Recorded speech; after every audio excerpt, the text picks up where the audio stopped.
2021 at Canterbury Park.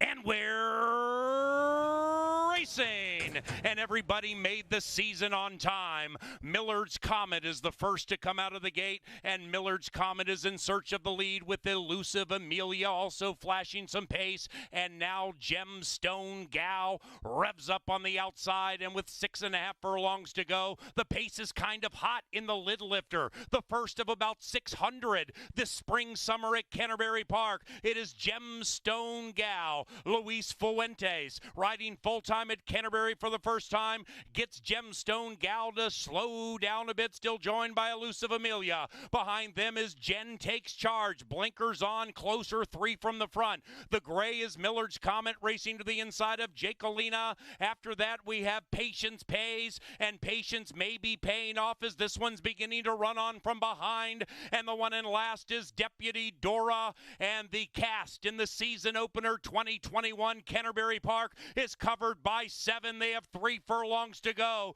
and we have an all-out pace battle between Elusive Amelia and Gemstone Gal. They're locked in battle. Jen Take Charge is attempting to take charge, but is shaken up very hard by Leslie Mowing. After that, Patience Pays, spurted a bit, but still is 5 out of it, and they're coming home now in the first at Canterbury 2021. It's Elusive Amelia and Gemstone Gal. We begin the season with a spine tingler. Hearts are pounding, and Elusive Amelia, elusive indeed.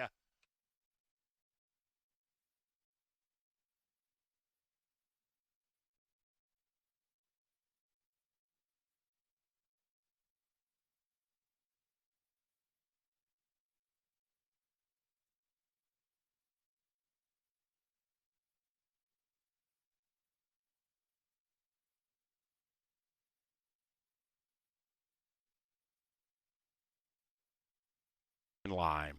The first sprint 2021, and they're racing, and Astronaut Oscar looks to soar away. Astronaut Oscar immediately to the lead, and Skull Factor with Alex Conchari, Shakopee native prominent, attached to that one into the inside of Bring Me a Check. The Fairground Steam has a bit of speed, about a half length out of it, and in fact, midway through the backstretch with about 4 to go, we have 3 abreast. Astronaut Oscar racing in path 3.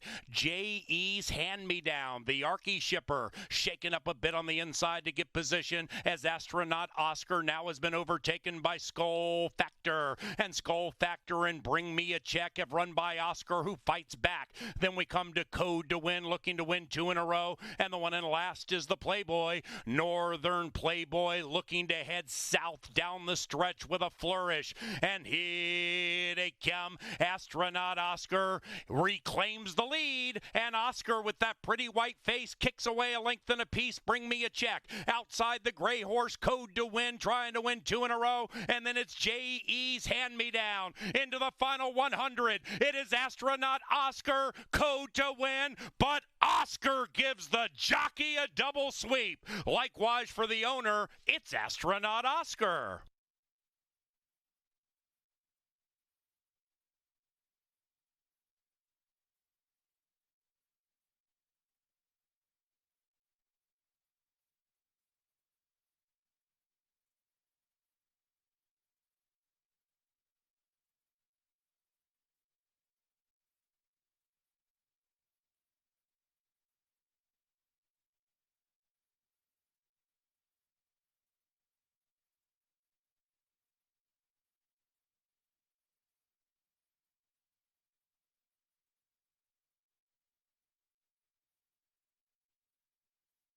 Vision, it's turf time, and they're racing. Started off okay. Miss Har is looking for some speed from Mocha Kiss in her turf debut. Now angles that one down to the inside. Up top, Visual Magic and Ruben Fuentes. They immediately go to the lead. Rental Pool and Conchari in tightly, but now finds a safe place to run. That's the 6 next to the rail. Outside of that is Macho's Vision, nearly 3 astern as they head up the Canterbury Park barn side. Right behind them is Ebony Bay. Ebony Bay and the Hot Rider now 4th. usurped by Willing to Burn to the inside and joined by Stormy Music to the outside. HOF a bit wide, but in touch with the leaders. Then it's 2.5 back to Shabam, the Minnesotan mid-pack to the outside of City Gone Country. Behind them is Mocha Kiss. And the one in last is Lasting Influence, looking to win 3 in a row. She's in her turf debut, and she's 9 lengths rearmost. They're off the far turn. First turf race season opening night at Canterbury Park. Alex Kinchari still holds Rental Pool together sweetly, and the Minnesotan unseen for 6.5 months kicks clear by 2. After that is Visual Magic far outside Stormy Music. In between runners is Macho's Vision chasing Rental Pool, and this rental is looking to take up ownership in the winner's circle. It is Rental Pool leading it from Willing to Burn. Lindy Wade looking for a victory, and here he is. Number 1 is number 1 in race 3. It is Willing to Burn in time.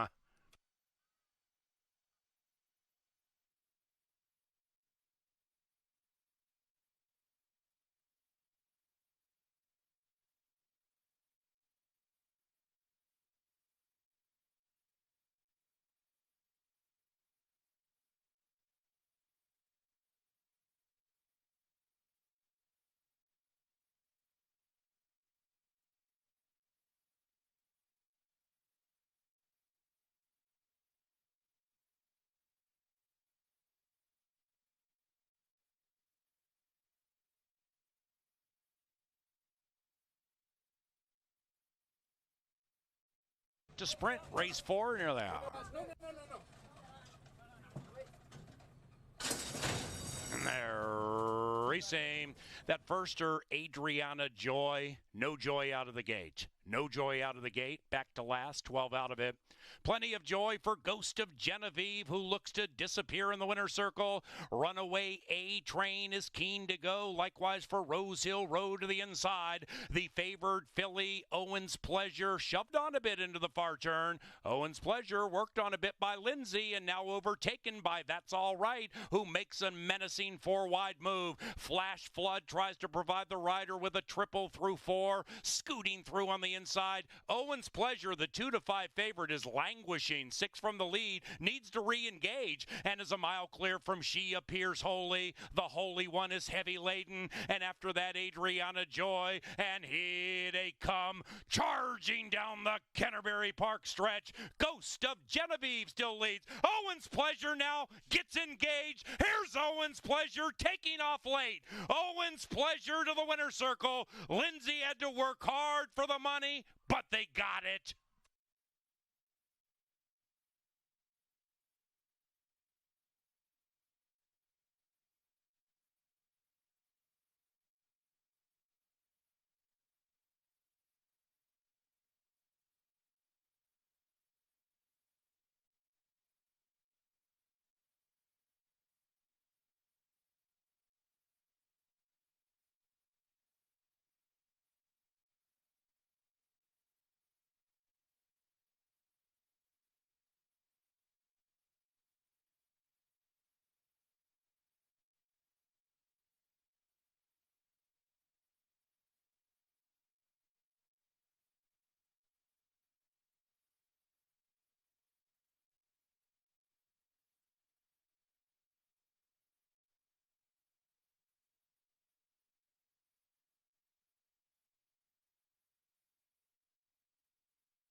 Big field, see if we have big payoffs.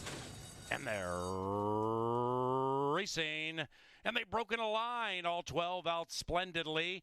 Outrun the Posse tries to outrun the field at a big price, but now has been overtaken by Papa Rizzo. And Papa Rizzo and Hamilton at 41-1. They corner speedily, opening up by 2. Fellow long shot Outrun the Posse, also part of that hot early speed brigade. Minnesota Lucky with the owner looking for 4 wins in the first 5 races. That one goes up to second, and they are 5-6 lengths clear from Indian Head Nickel. Angel. Behind that one is Yeah, Yeah. That's the gray inside of the Roan. And they are about 9-10 lengths from the lead as Lifeline is the Roan advancing.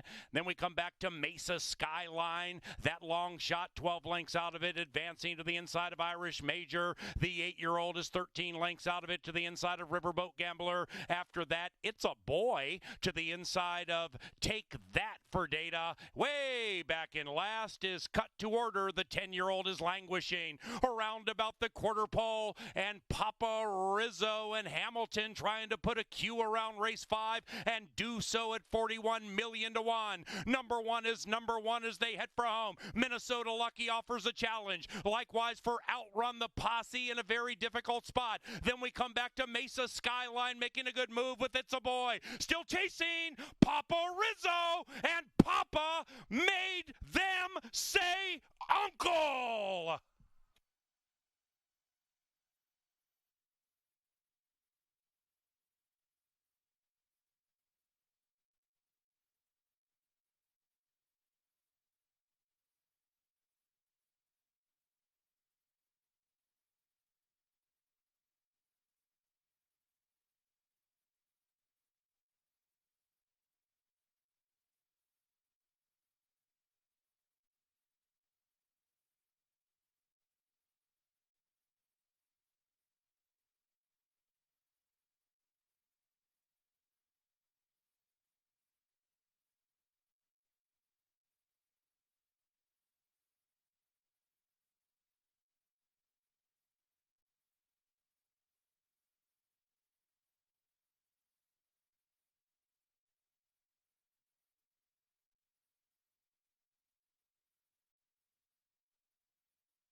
Nine is in. Here they come. And they're racing. Bit of a slow start for that one. Minnesota Nice. The 3 came out nicely. That is Princesa del Sol. And Princesa del Sol has now been joined by Celtics Wildcat last into the gate, trying to be the first home. And they are split by the firster, Charlie's Missile. And this firster is game to go. About 3.5 lengths clear from Shorely, a legend who's beginning to be pushed on. And up top, Princesa del Sol is reclaiming the leading advantage. Minnesota Nice on the move after the bad start. 5.5 lengths clear from Holy Star, who's to the inside of Sundance Star, and that star is 3 to 5, second last. The one in last is Icy Wilburnia, well strung out as they head for the money, and they're chasing Princesa del Sol, and Princesa del Sol is hoping the sun doesn't set on this one in race 6. Outside, Celtics Wildcat still game. That would be nice, cruising through sweetly on the inside, but it might be too late, and it is Princesa del Sol at 6 to 1.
in the Birthday Beamy Award Classic. And from the outside, Royal Privacy gets loud and with a killer crossover opens up 2.5. In second is the veteran Giants Gamble. That 9-year-old is close handy, about a length from the lead. And now they all begin to converge on Royal Privacy, who got down coyly from the inside. Giant Gamble is right next to him. Outside of that is Just Blaze. And said trio runs 5 clear from P Club. That 9-year-old is being niggled at in fourth, and about a length and a half clear from Bucky's Pick. Outside of that is No Mo Hooch. And between runners is Hotfoot, 5.5 clear from Comtech. Make that count tack. And as they head for the money, they're still chasing the speed. It's Royal Privacy and Fuentes leading it by 2.5. Late charge from P Club on the outside, but it's too late. Royal Privacy at 11-1.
Still up.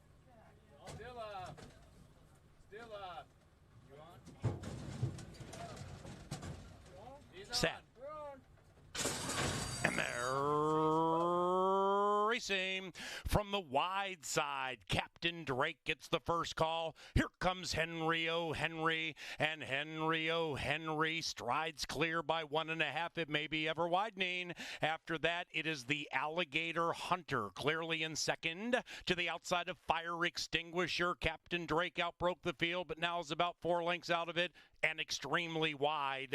Then we come back to that 2 Warrior Boss, who just checked a bit and was overtaken by Westa Waverly. And also beginning to make a bit of a move from behind is Finn Country, doing so wide.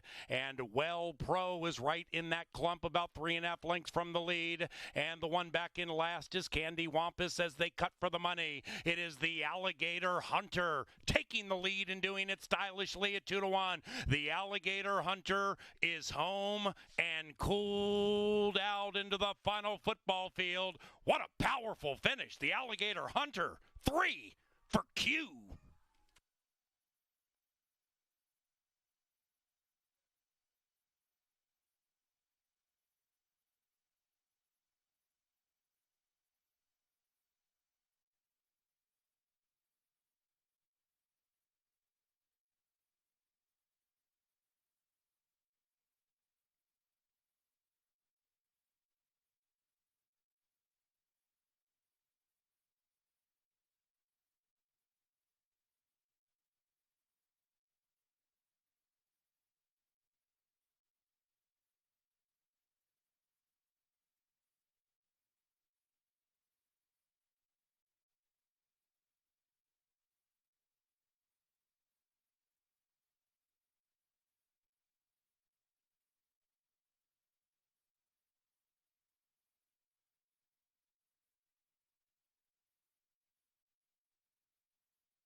And they're racing.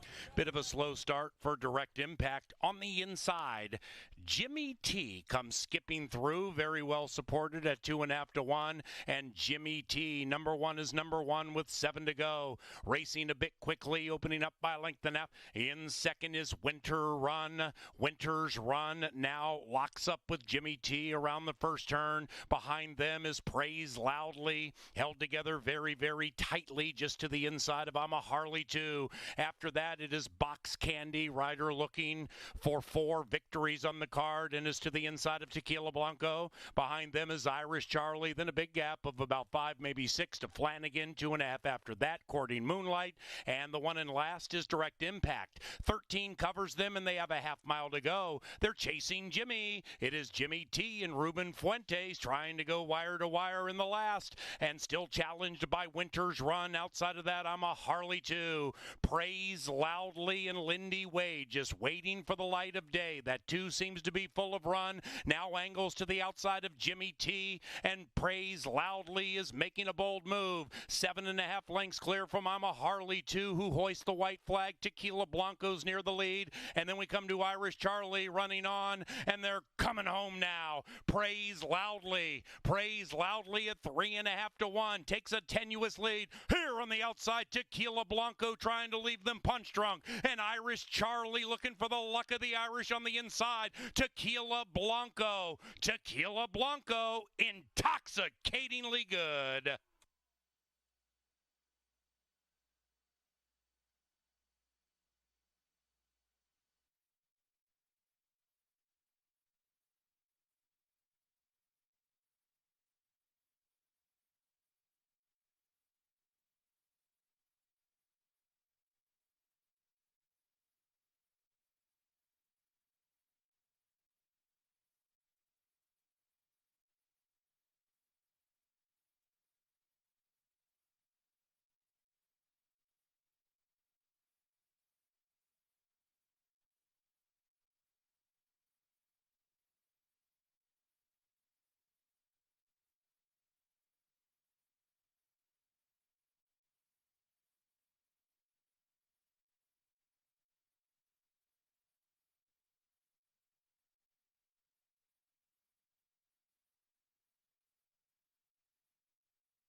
Good afternoon, ladies and gentlemen, and welcome to beautiful Canterbury Park. 9-race program, some very enticing carryovers coming your way. And the first race is about 17 minutes from now. We have a fast main track, and despite some rain in the area,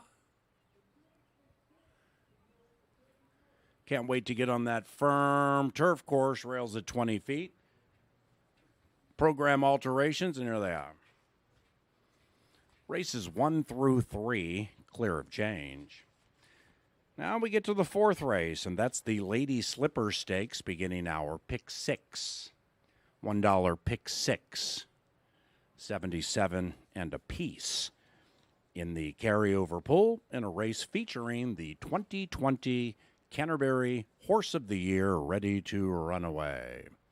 Fifth race begins the pick 5 carryover, nearly $100,000. In the 10,000 Lake Stakes, scratch number 2, Weekend Ride.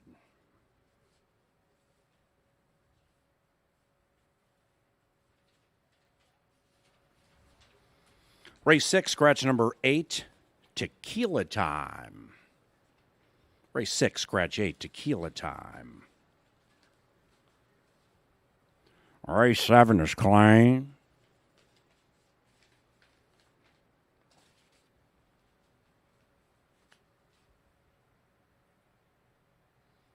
Eighth race, we take out those alsos. 13, 14, and 15. Out. And in the luckiest of all lucky lasts, the 9th. Closing out the pick 5 and 6. Scratch the 11, Tashkent. Number 11, Tashkent. Withdrawn from race 9. First race about 15 minutes from now. They'll be in the paddock very shortly here at beautiful Canterbury Park.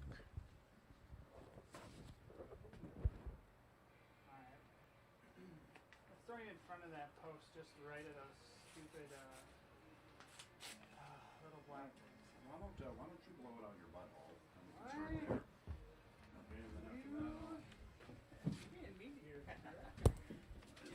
Little brother, Fred.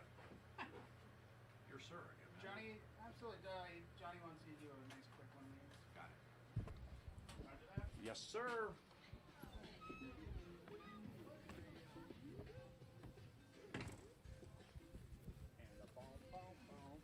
Good boy.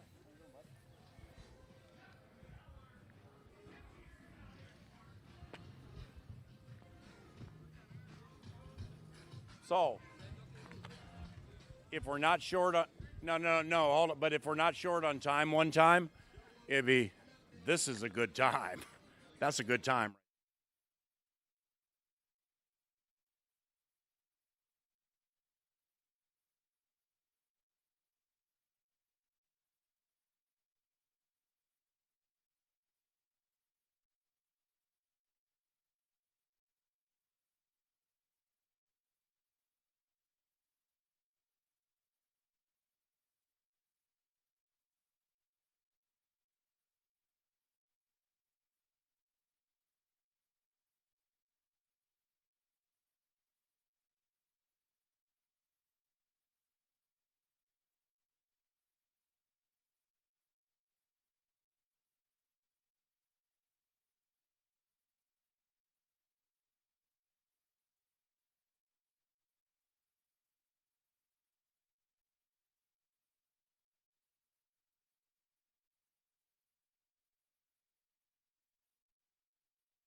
Hey, welcome to Canterbury Park, day number 2. I'm track announcer Paul Allen. We like to have a good time at Canterbury.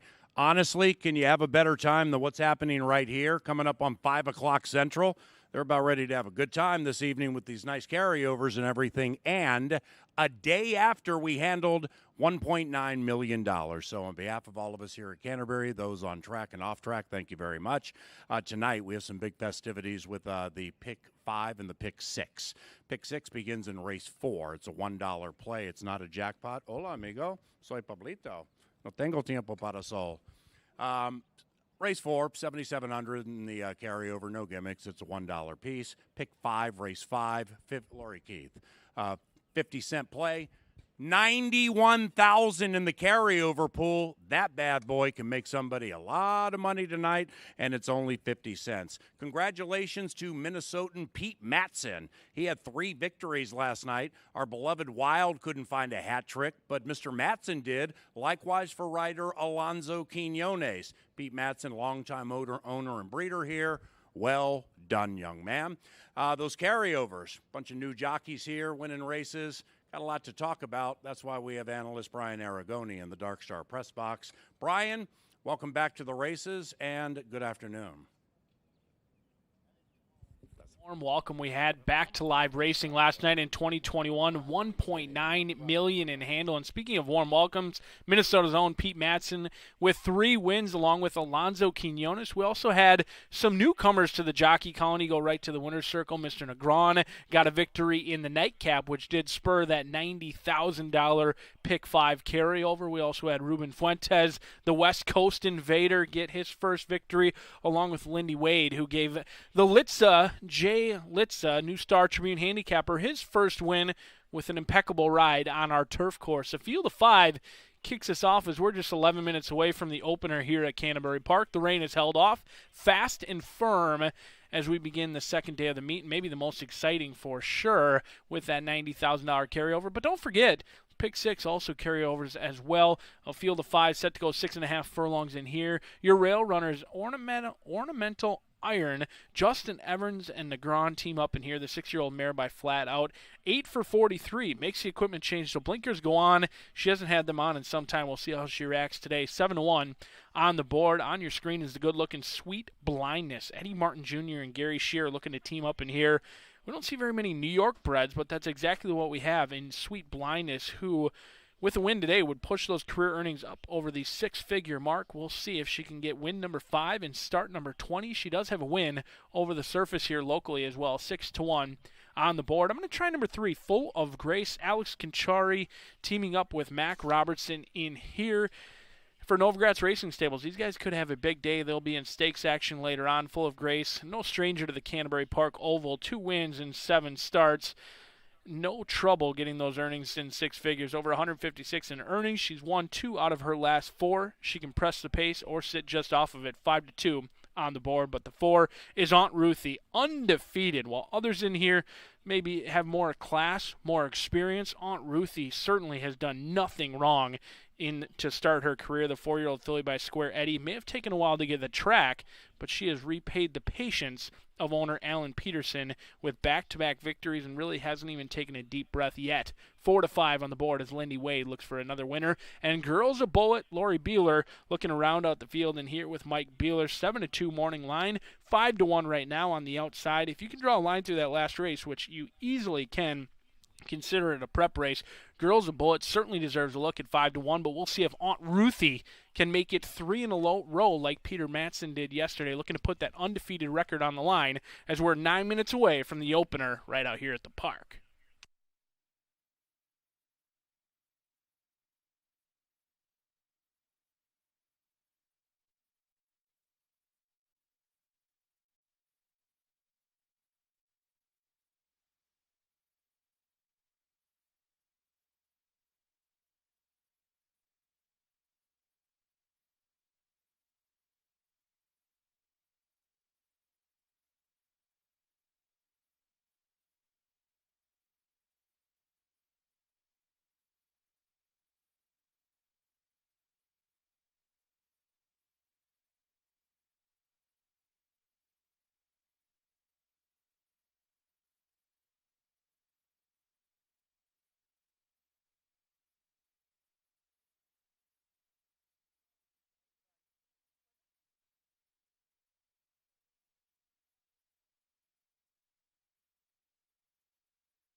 The horses are coming onto the track now for race number 1. 7 minutes to our first Wednesday of racing.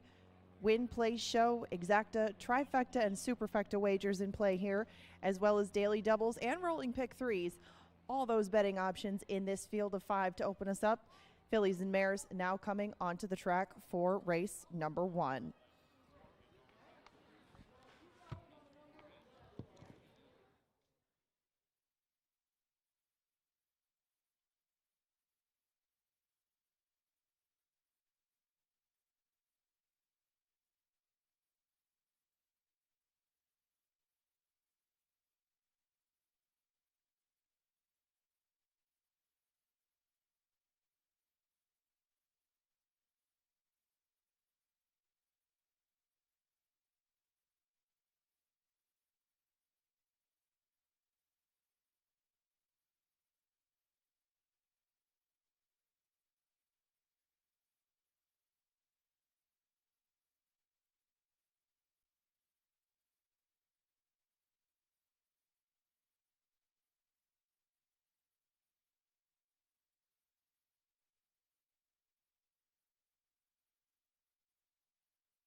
Everybody, to the first Wednesday of racing that we have. Now, Wednesday is featuring a rotating selection of $5 featured craft beers. Our May beer is the Photo Finish IPA. That's brewed by Goose Island. And another one of those promotions that's ongoing, as we had last night. If you do swipe your MVP card at one of our racing kiosks, you are entered to win a $25 gift card to Mystic Lake. Remember, if you don't have an MVP card, all you need is your ID and an email address. Sign up at either our marketing level or clubhouse level information booth. We've got 9 races tonight, a couple of pick fours. They start in race 2 and race 6. We'll have in-depth analysis from Brian Aragoni coming up for race number 2's pick 4. And of course, if you haven't heard yet, we have a 10% takeout on our pick 5 and our pick 6. There are carryovers that go with both tonight. Starting in race number 4, we do have that $1 pick 6 with a $7,714 carryover. But the big one that's going to draw a little bit more play is the pick 5 in race number 5. That's a 50-cent pick 5 with a carryover of over $90,000. If you've never tried playing a pick 5, tonight would definitely be the night. Remember, that comes up in race number 5. And now we move on to the Atomic Data leaderboard. Don't have too much data to show you right now. This is all from last night. A big night, though, for Alonso Quinones and particularly for owner Pete Madsen, who got a couple with Tim Padilla and with David Van Winkle. This is footage of the Alligator Hunter. The Alligator Hunter won race 8 last night. You're going to want to keep note of that name. He is a Minnesota bred that you're probably going to hear from throughout the season. He was a very, very impressive winner for Tim Padilla and Pete Madsen. You can see another celebration for Pete Madsen after he won 3 out of the first 4 races of the night. They still have a mitt full of horses running in the next couple of days. Keep an eye out for those names. Tim Padilla, Alonso Quinones, Pete Madsen, Chad Lindsay, and David Van Winkle. They dominated opening day. There were a lot of prices to be found, too, especially on our turf course. It's a lot to look forward to. You have 4 minutes to bet the first, but remember, we have 9 tonight. Lots of action to come on our first Wednesday of the season. Good luck, everybody, and have a good time.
One minute to race time.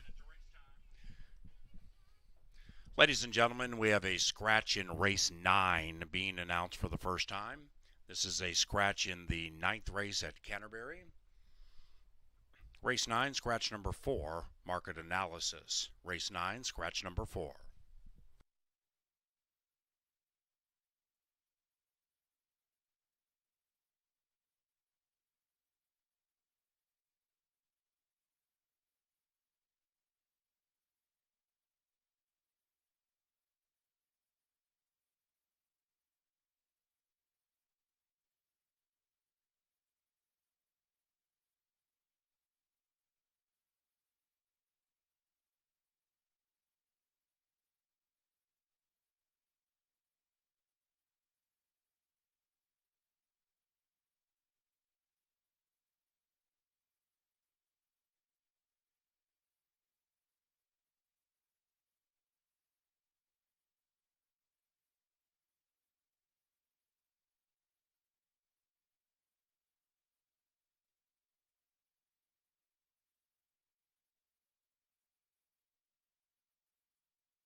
And the horses have reached the starting gate. It is now post time for the first of 9 on a cloudy Wednesday in Shakopee, Minnesota, day 2 of our 2021 season.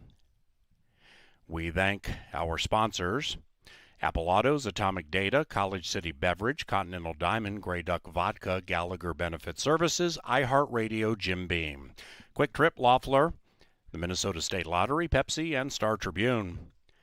Aunt Ruthie undefeated, 3-5 has gone in. Girls a Bullet, last in line. On behalf of Canterbury's management, our TV department, and those of us here in the Dark Star press box, welcome to the races. And they're racing. First of 9 off swiftly for their 6 1/2 furlong journey. And Ornamental Iron gets the first call and races well off the inside. It is Ornamental Iron racing in path 3, opening up by nearly 2 lengths. In second is the undefeated Aunt Ruthie. Rider has the yellow helmet cover.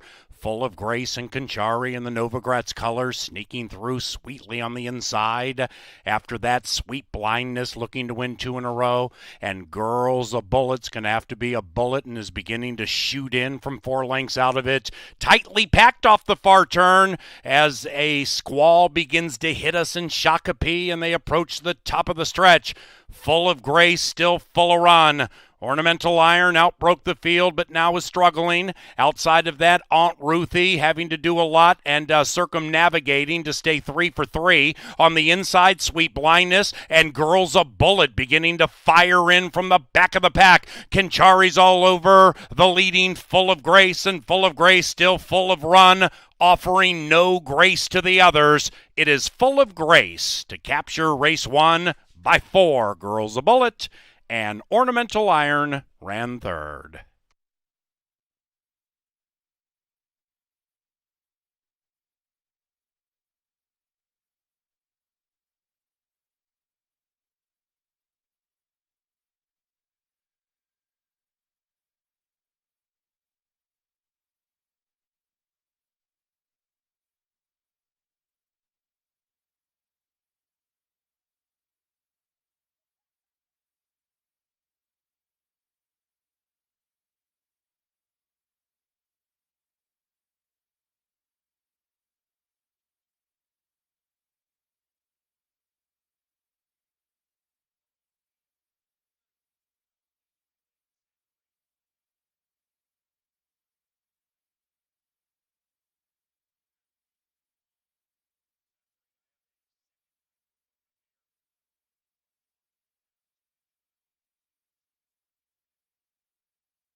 Number 3, Full of Grace, ran first, 3.512, 116.15. Very fast. To the winner's enclosure, the mare Full of Grace and Alex Canterbury. Novogratz Racing starts Full of Grace. The trainer, Mac Robertson.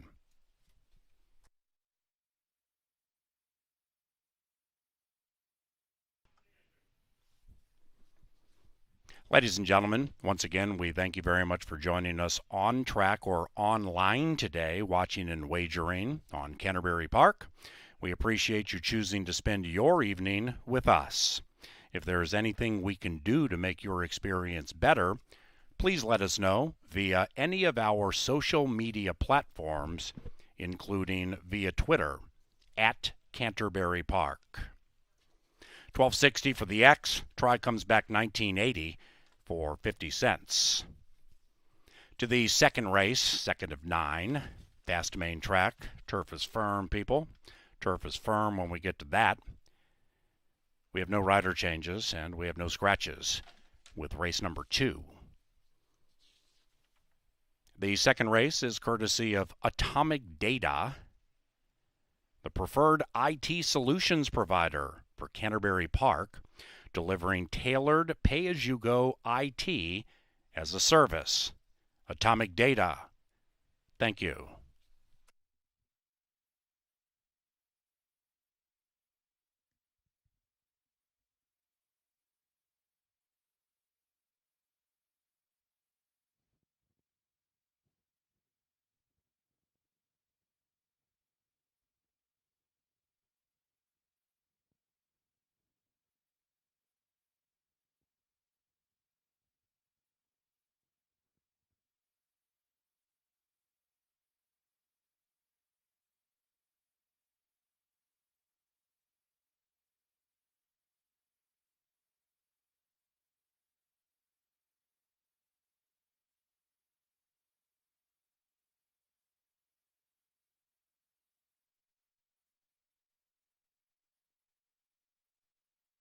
Those of us here in the Dark Star press box, welcome to the races, and they're racing. First of 9 off swiftly for their 6 1/2 furlong journey, and Ornamental Iron gets the first call and races well off the inside. It is Ornamental Iron racing in path 3, opening up by nearly 2 lengths. In second is the undefeated Aunt Ruthie. Rider has the yellow helmet cover. Full of Grace and Conchari in the Novogratz colors, sneaking through sweetly on the inside. After that, Sweet Blindness looking to win 2 in a row. And Girls of Bullet's going to have to be a bullet and is beginning to shoot in from 4 lengths out of it.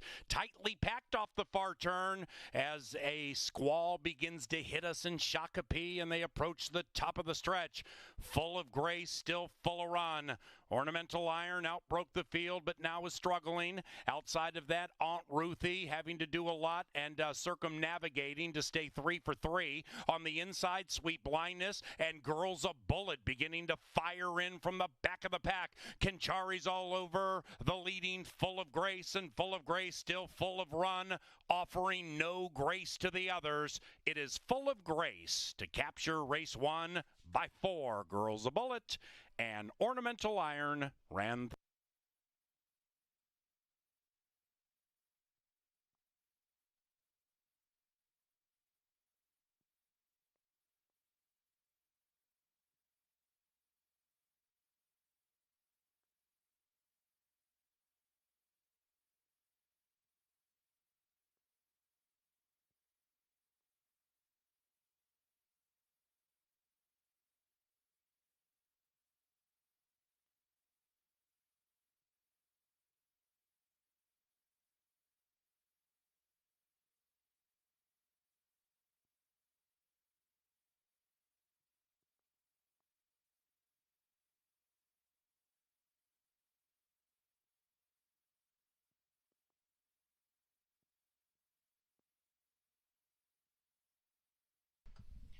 Ladies and gentlemen, a claim in race number 1. We had a claim in race number 1. Number 5, Girls of Bullet, tagged for 20 grand. The trainer, Mac Robertson. The new owner, Melanie Barra Anderson.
As you can see on television monitors, a brief lightning delay here in Shakopee, Minnesota. We do not anticipate it to be very long. The serendipity of it, more time to handicap the pick 6, race 4, and pick 5, race 5, with those nice carryovers. Race number 5, 50-cent pick 5. Industry low 10% takeout on the pick 5 with the pick 6. That pick 5 carryover, $91,000.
Brings slight weather delays. A lightning delay caused this one to be just a little bit late, but we'll have a shortened warm-up as we are only 5 minutes away from race number 2, which kicks off tonight's early pick 4. The early pick 4 begins here. Don't forget that pick 6 with the carryover begins in race number 4, and the 50-cent pick 5 which is going to be the talk of the town, not only here locally, but across the nation, with 90,000 in the carryover, will begin in race number 5. So start handicapping that pick 6 and pick 5. But first, we begin with the pick 4. On your screen now is Hi Ho Cherio. Ruben Fuentes looking for yet another victory for Valerie Lund. 3 for 10. This is a little bit of a win machine, winning at 30%. Lightly raced in the career to this point, coming in off of a win against easier competition. That was on the synthetic. We'll see if he can take to the dirt today, where he is 0 for 6, but 2 for 2 on a wet track, currently listed as fast at this point. Number 3 is my best bet of the day, the Hammer Time Full Bridled Phantom. It's a difficult card to find a best bet. No real strong opinions anywhere up and down the card, so we land here with Luis Negron teaming up with Justin Evans. He'll send out his first starter here at Canterbury Park since 2008. Plenty of success, including getting his first win here at Canterbury, and once teamed up with Mr. Paul Allen for a victory as well. Welcome Justin Evans back to the Canterbury Park paddock, and hopefully the winner's circle in here with the Hammer Time. 4 for 27. We'll see if they can get the job done. 7-2, a little bit chilly on the board at this point. Number 4 is Fender Bender. Chad Lindsay teaming up with Nancy Sheehan. 6 for 34. 2 of those victories did come here at Canterbury Park. Has yet to find the winner's circle at this distance. A pesky 0 for 5 at 6.5 furlongs. Most of the wins have come going a little bit shorter, but Fender Bender does make sense in here and has form at Fawner that fits with this group at potentially a big price. I think this one is a great horse to use underneath in those exactas or trifectas. But we do have to deal with Kevin Gorg's power play of the day, 8-5. The money is flown in on Libertarian, 5-1 morning line. Power play for Kevin Gorg, currently your heavy favorite at that, 8-5 on the board. We'll see if Alonzo Quinones can get his 4th win early on in this meet. The 6 is Sorioso. Lindy Wade teaming up with Jose Silva Jr. He won the nightcap last night, shipping in from Santa Anita. We'll see if the West Coast team can get the job done. And don't forget your clear second choice at this point. Great Ulysses, Luis Fuentes, and Heath Lawrence trying to get the job done in here. 3 wins already early on in 2021. We'll see if they can get the 4th here. Don't forget, shortened post parade. We're only 2 minutes away from the early pick 4. Good luck.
The horses are on the track for race number 2. No scratches, no changes, as we're just a few minutes away from the early pick 4.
the Budweiser Hammer Time. Early on in the meet, we got a win yesterday. We'll look for 2 in a row with the Hammer Time. Value play in here with Full Bridled Phantom. 5-2 for Luis Negron and Justin Evans. 4 for 27. Coming in off of a victory after back-to-back second-place finishes. Does have a tendency to settle for less. It's a little bit pesky that there's 10 second and third-place finishes, but I like the form this one brings from Turf Paradise. Should appreciate the cutback. Has enough speed to sit close, and hopefully Full Bridled Phantom can take over Gorg's power play of the day at 3-1, as the 3 is going to be the single in this early pick 4, which you can see on your screen now. We're going to single the Hammer Time with Full Bridled Phantom. Moving on to race number 3. This is a challenging race. 1, 2, 6, and 7. You may be able to find a price in this race. Yak 15-1 morning line. Cernan is 6-1, and then the 6 and the 7 are too logical. More than AP and Always Cool. Those are the 2 to beat. I'm going to try and do so with your long shots in the 1 and 2. As we go on to race number 4, which kicks off today's 10% takeout $1 pick 6. Also going is the third leg of the pick 4. 3, 5, 6, and 7. Ready to Run Away is potentially a vulnerable favorite to me today. I think Star of the North is awfully quick, and you always have to pay attention when a trainer sends out 2. Clickbait for Mac Robertson. He sends out both Ready to Run Away along with Clickbait and Rush Hour Traffic. On her best day, she can fire a big shot. 3, 5, 6, and 7. If we can get that far, we could be looking at some juicy will pays, as we're going to try and beat another favorite in here. Mr. Jägermeister looks vulnerable to me today. 1, 3, 4, 5, and 7. You've got 2 of Minnesota's finest in Hot Shot Kid, along with Mr. Jägermeister taking on Dom Plata, who's not so bad himself. 8 for 18, an unbelievable race. The talent that is set to go out in the 10,000 Lakes in race number 5 is unbelievable. It's a $40 play. We have to get the Hammer Time home here, have to deal with Gorg's power play of the day, who's number 5, Libertarian. It's a $40 play, and the horses are approaching the gate. PA gives you the call next.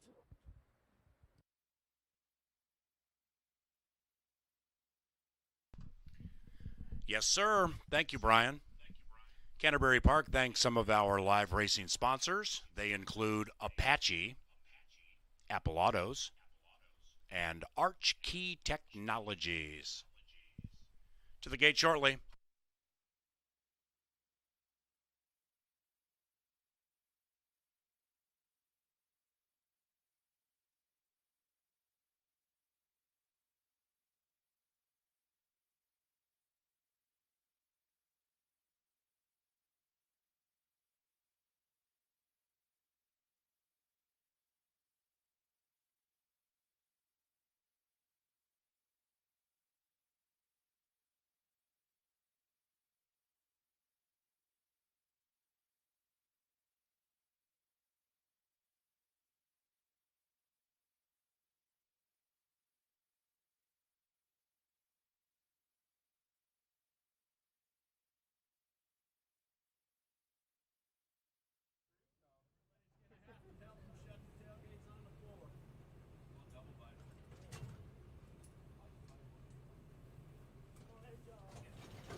The horses have reached the starting gate, and it's post time.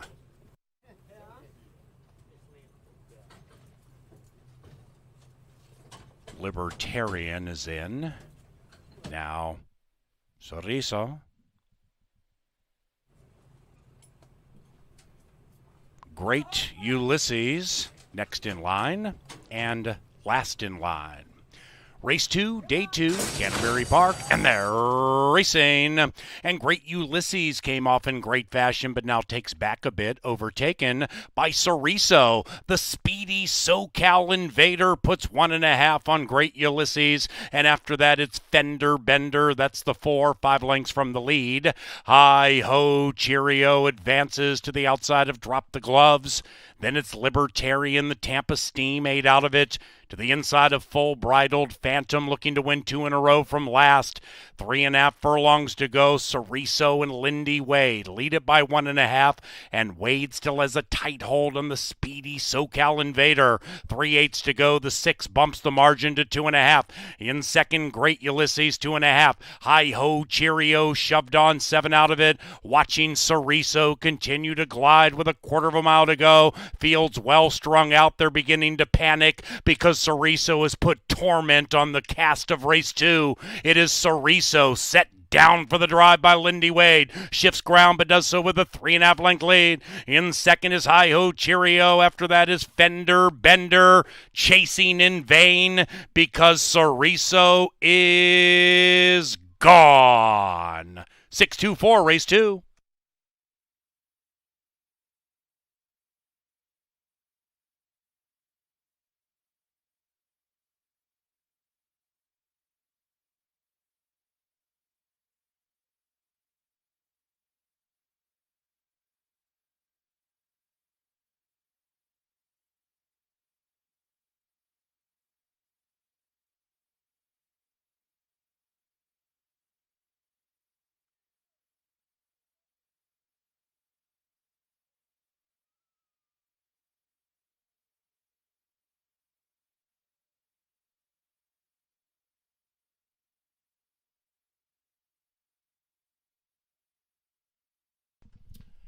Six, Ceriso in 116.32. Number 2, Hi Ho Cheerio second. 4, Fender Bender third. 5, Libertarian fourth.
Go ahead and cash those race 2 tickets.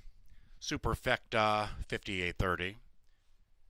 Our initial double day 2, 15.30 for $1. 6-2 exact at 21.80. Trifecta 95.15.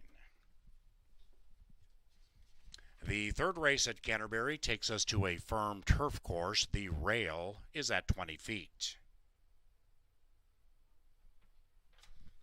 Race number 4 begins the $1 Canterbury Park Pick 6. We have a carryover of $7,700. 10% takeout on that Pick 6. That's race 4, the Lady Slipper. Into the winner's enclosure, it is Ceriso and Lindy Wade. The winning owner and trainer of Ceriso is Jose Silva Jr. The third race at Canterbury is courtesy of Bud Light Seltzer. Enjoy a Bud Light Seltzer at bars throughout Canterbury Park. The bubbly refreshment of seltzer meets the taste of sweet lemonade. Thank you, Bud Light Seltzer.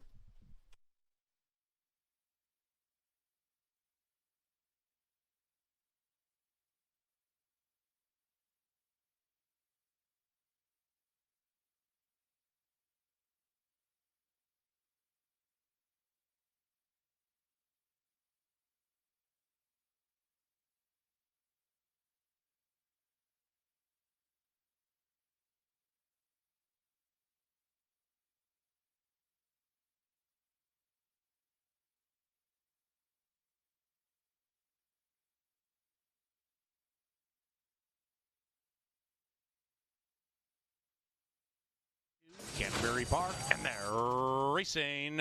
And Great Ulysses came off in great fashion, but now takes back a bit, overtaken by Ceriso. The speedy SoCal Invader puts 1.5 on Great Ulysses, and after that it's Fender Bender. That's the 4, 5 lengths from the lead. Hi Ho Cheerio advances to the outside of Drop the Gloves. Then it's Libertarian, the Tampa Steam, 8 out of it, to the inside of Full Bridled Phantom, looking to win 2 in a row from last. 3.5 furlongs to go. Ceriso and Lindy Wade lead it by 1.5, and Wade still has a tight hold on the speedy SoCal Invader. 3/8 to go. The 6 bumps the margin to 2.5. In second, Great Ulysses, 2.5. Hi Ho Cheerio shoved on, 7 out of it. Watching Ceriso continue to glide with a 1/4 of a mile to go. Fields well strung out. They're beginning to panic because Ceriso has put torment on the cast of race 2. It is Ceriso set down for the drive by Lindy Wade. Shifts ground, but does so with a 3.5 length lead. In second is Hi Ho Cheerio. After that is Fender Bender, chasing in vain because Ceriso is gone. 6-2-4, race 2.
Sorioso makes quick work of the power play of the day in the hammer time as Sorioso popped the gate and never looked back. Speed in play. We got a little bit of rain. Maybe you want to be on the front end, something to make note of as we inch ever so closer to those pick fives. A warm welcome to MPI Group, one of our featured guests down here in the paddock, getting a great experience with Mr. Irving. As we go on to the turf course for the first time, fast and firm still. Despite the rain, turf course is listed as firm. A field of 9 set to go 7.5 furlongs in here. Your rail runner is Yak, right at that morning line of 15-1. The 5-year-old by Flat Out is 2 for 20. The good news is one of those wins did come on the turf course. Ships in from Fort Pierre. Hasn't been seen since October of last year. Larry Donlin sends out 2 in here. Fuentes gets the call, the good-looking gray in the paddock, a big price, 14-1 on the board. The 2 is Cern and Ty Kennedy getting the call for Ryan Kenny. Once a $500,000 purchase at the Keeneland sale. That was many, many years ago.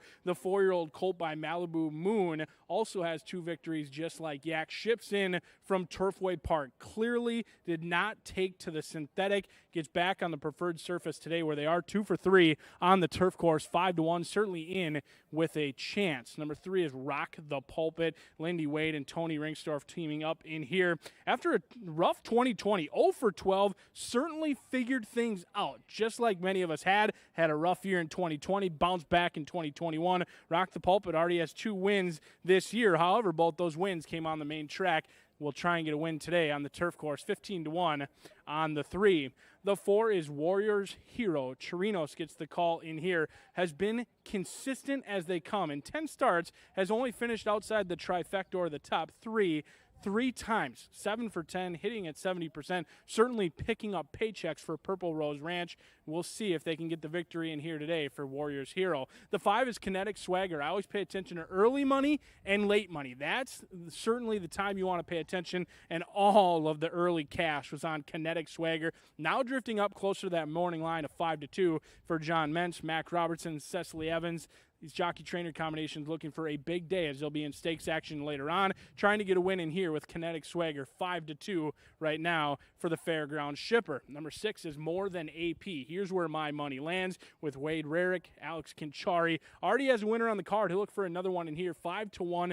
Ships in off of a 3rd-place finish. That was on the dirt before then. Showed speed on the turf, tired very late. Alex Kinchari almost wired him on the turf yesterday. He'll try and do so in here with More Than AP, but has to deal with Always Cool, Lothenbach Stables, and Joel Burnt. These connections certainly no stranger to the winner's circle. They look like the ones to beat on paper, 5-1, a high price at this point.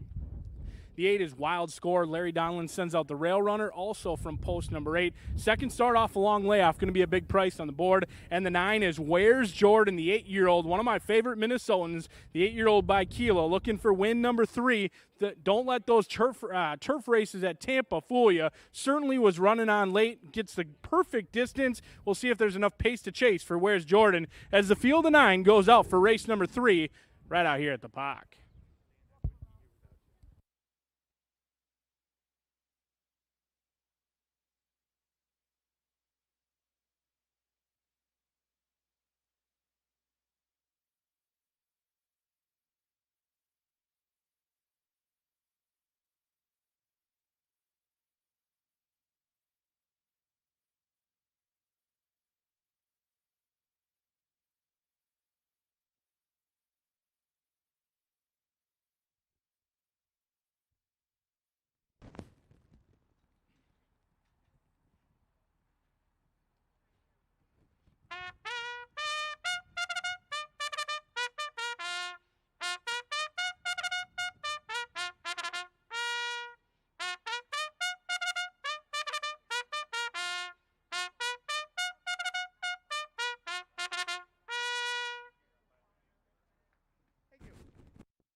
The field for race 3 is coming onto the track.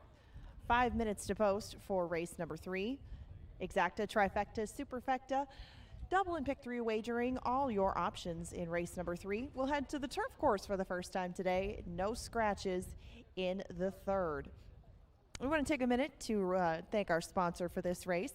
Bud Light Seltzer is a sponsor for race number 3, and of course our featured group, MPI. This is the MPI Classic, race number 3. Got a few things to go over in the marketing department of things. If you are here and you're looking to come back, we have a few options coming up that are going to be a little bit different than Wednesday. Next Thursday is Northern Stars preview night. We have a few stakes, all $50,000 on the line, all on the grass. They look to be pretty intriguing fields. We'll see how they come together next week, but that is next Thursday. Remember, first post is 5 o'clock on Tuesday, Wednesday, and Thursday racing. But Sunday racing, which will begin at 1 o'clock, resumes on May 30th. At the end of the month, we will have our first Sunday Family Day. First post will be 1 o'clock that day. And then Memorial Day, racing begins at 5 p.m. Remember, we do have free admission for active and retired military and our salute to service that we do every year. It is an event to see. If you have not witnessed it yourself at the track, come out and join us for the salute to service on Memorial Day. It'll move you. It is a very, very special treat that we bring on Memorial Day. We also have the betting club going, starting up in June. That begins June 2nd. If you have $50 and you want to get in on it and maybe take a little taste of some of the different wagers that we have to offer, the betting club is a good way to get into it. You can register at one of our info booths. Again, just that MVP card and $50. We can get you signed up today. There are a couple of sessions going on through the summer. The first one beginning on June 2nd. And for our out-of-state crowd, well, we thank you for playing Canterbury today. Hope you're enjoying thus far and sticking with us through a weather delay. It's cleared up right now, but remember, we do have those carryovers coming up in both the Pick 5 and the Pick 6. Just a 10% takeout on both wagers. The pools should grow exponentially tonight. We hope that you can join us for both of those, starting in race 4 and race 5. And if you are joining us in a contest capacity, we know that satellites go on all through the week. If you would like to join us in a contest capacity, we have a lot of seats coming up for the Breeders' Cup Betting Challenge at the end of the summer. If you're looking for more information on that, take a look on our website, CanterburyPark.com. Get yourself involved and get your ticket to the Breeders' Cup Betting Challenge right out here at Canterbury Park. A lot to go over still on the card. That's just what we've got for race number 3. It's still 3 minutes away. Pretty evenly matched board right now. The money has kind of gone away from the early favorites of Kinetic Swagger and Where's Jordan. It looks to be a pretty good betting race, and they'll head on to the turf in 3 minutes. Good luck, everyone.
Ladies and gentlemen, if you are looking to enhance your Canterbury experience, we offer both indoor and outdoor reserve table options.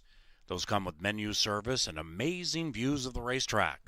Reserve seating starts at $15.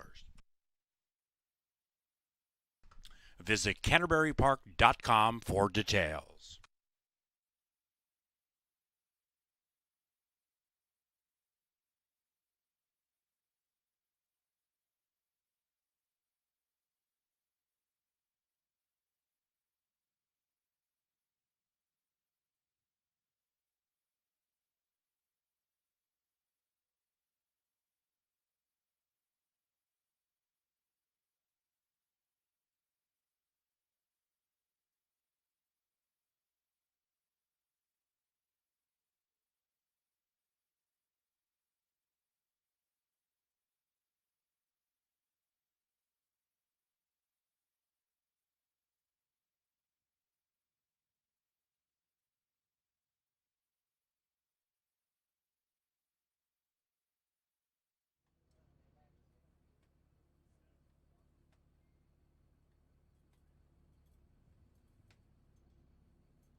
And they've reached the starting gate. It is now post time for the third race at Canterbury Park. First turf race this evening. It's firm. That rail is 20 feet out. At a 37-1 outsider went on the turf last night. Kinetic Swagger, Cecily Evans for Mac Robertson. 8-5 and favored. Cernan, 3-1. One out. Where's Jordan? Last in. 9 in a line. It's turf time. And they're racing. They all answered the bell well. Kinetic Swagger looks for that early lead, but so does Yak. And Yak with Cernan. AC Doocy go 1-2 around that first turn. And right behind them is the favored Kinetic Swagger. Pace intensifies. And Yak now attempts to open up and run away from Cernan. Way back about 7 lengths now to Wild Score beginning to advance. And motor in just to the outside of More Than AP. Then it's Rockin' the Pulpit about 8-9 lengths from the lead. Pace slows down up top. Always Cool is next, about 2.5 clear from Warriors Hero. And Where's Jordan, the veteran Minnesotan, 9 lengths from the lead. We have a 2-pack up top, AC Doocy with the one on the inside. It's Yak and Cernan, and Cernan is looking to soar to the moon with a victory in race 3. After that, we have More Than AP on the move. Outside of that is Wild Score, 2.5 to Kinetic Swagger. Kinetic Swagger at 2-1, looking for a safe place to run. Behind that one is Always Cool. And here's Cernan taking the lead and kicking away beautifully. Cernan opens up by 3. Where's Jordan is sizzling home on the far outside. Also Kinetic Swagger right in there. It's Cernan, Kinetic Swagger. Where's Jordan? Cernan can walk on the moon, but Cernan can't win on the Canterbury turf. It's Kinetic Swagger in time.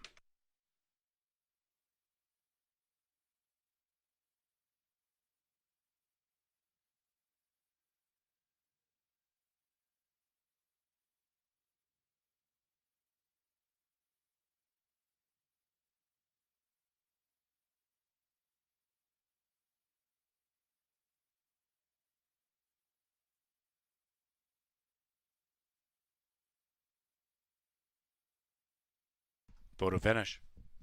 128.50. Photo finish.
$52.97.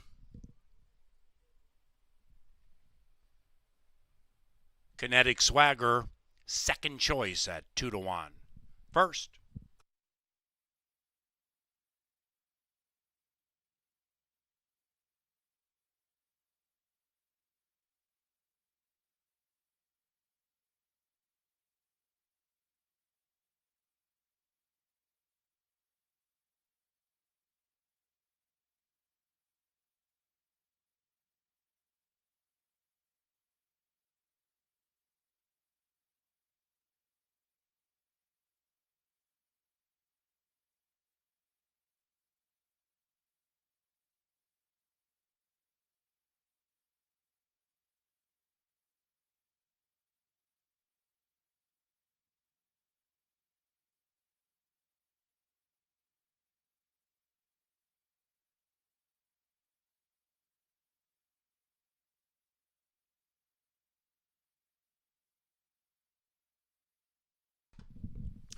The third at Canterbury is official. Favorites filled, and the exacta was skinny. Trifecta $21.35 for 50 cents. 10-cent superfecta $20.64. Double 6-5 $13. And the first pick 3 for 50 cents. Paid $42.60. Up next, the $50,000 Lady Slipper Stakes.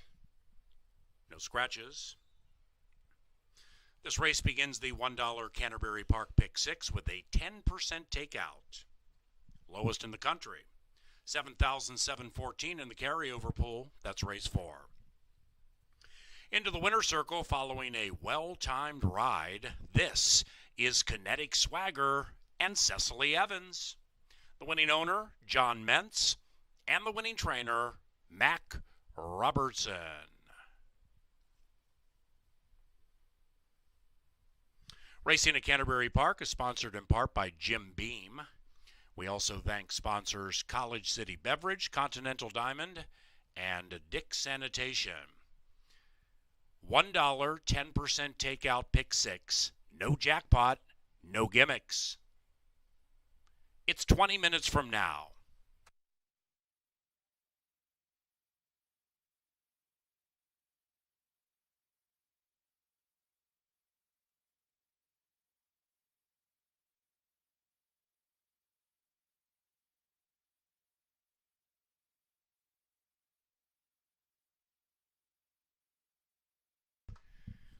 And we welcome those with MPI joining us for race number 3.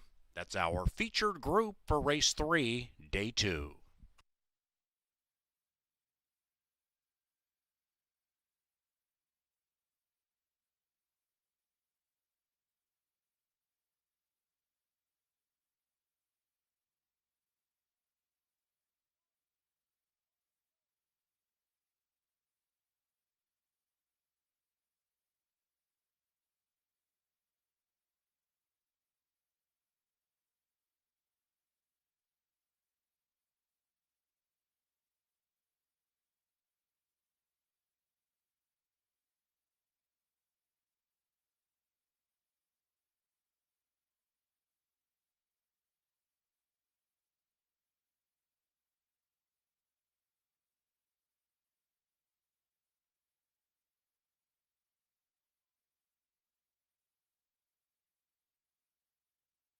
It's turf time, and they're racing.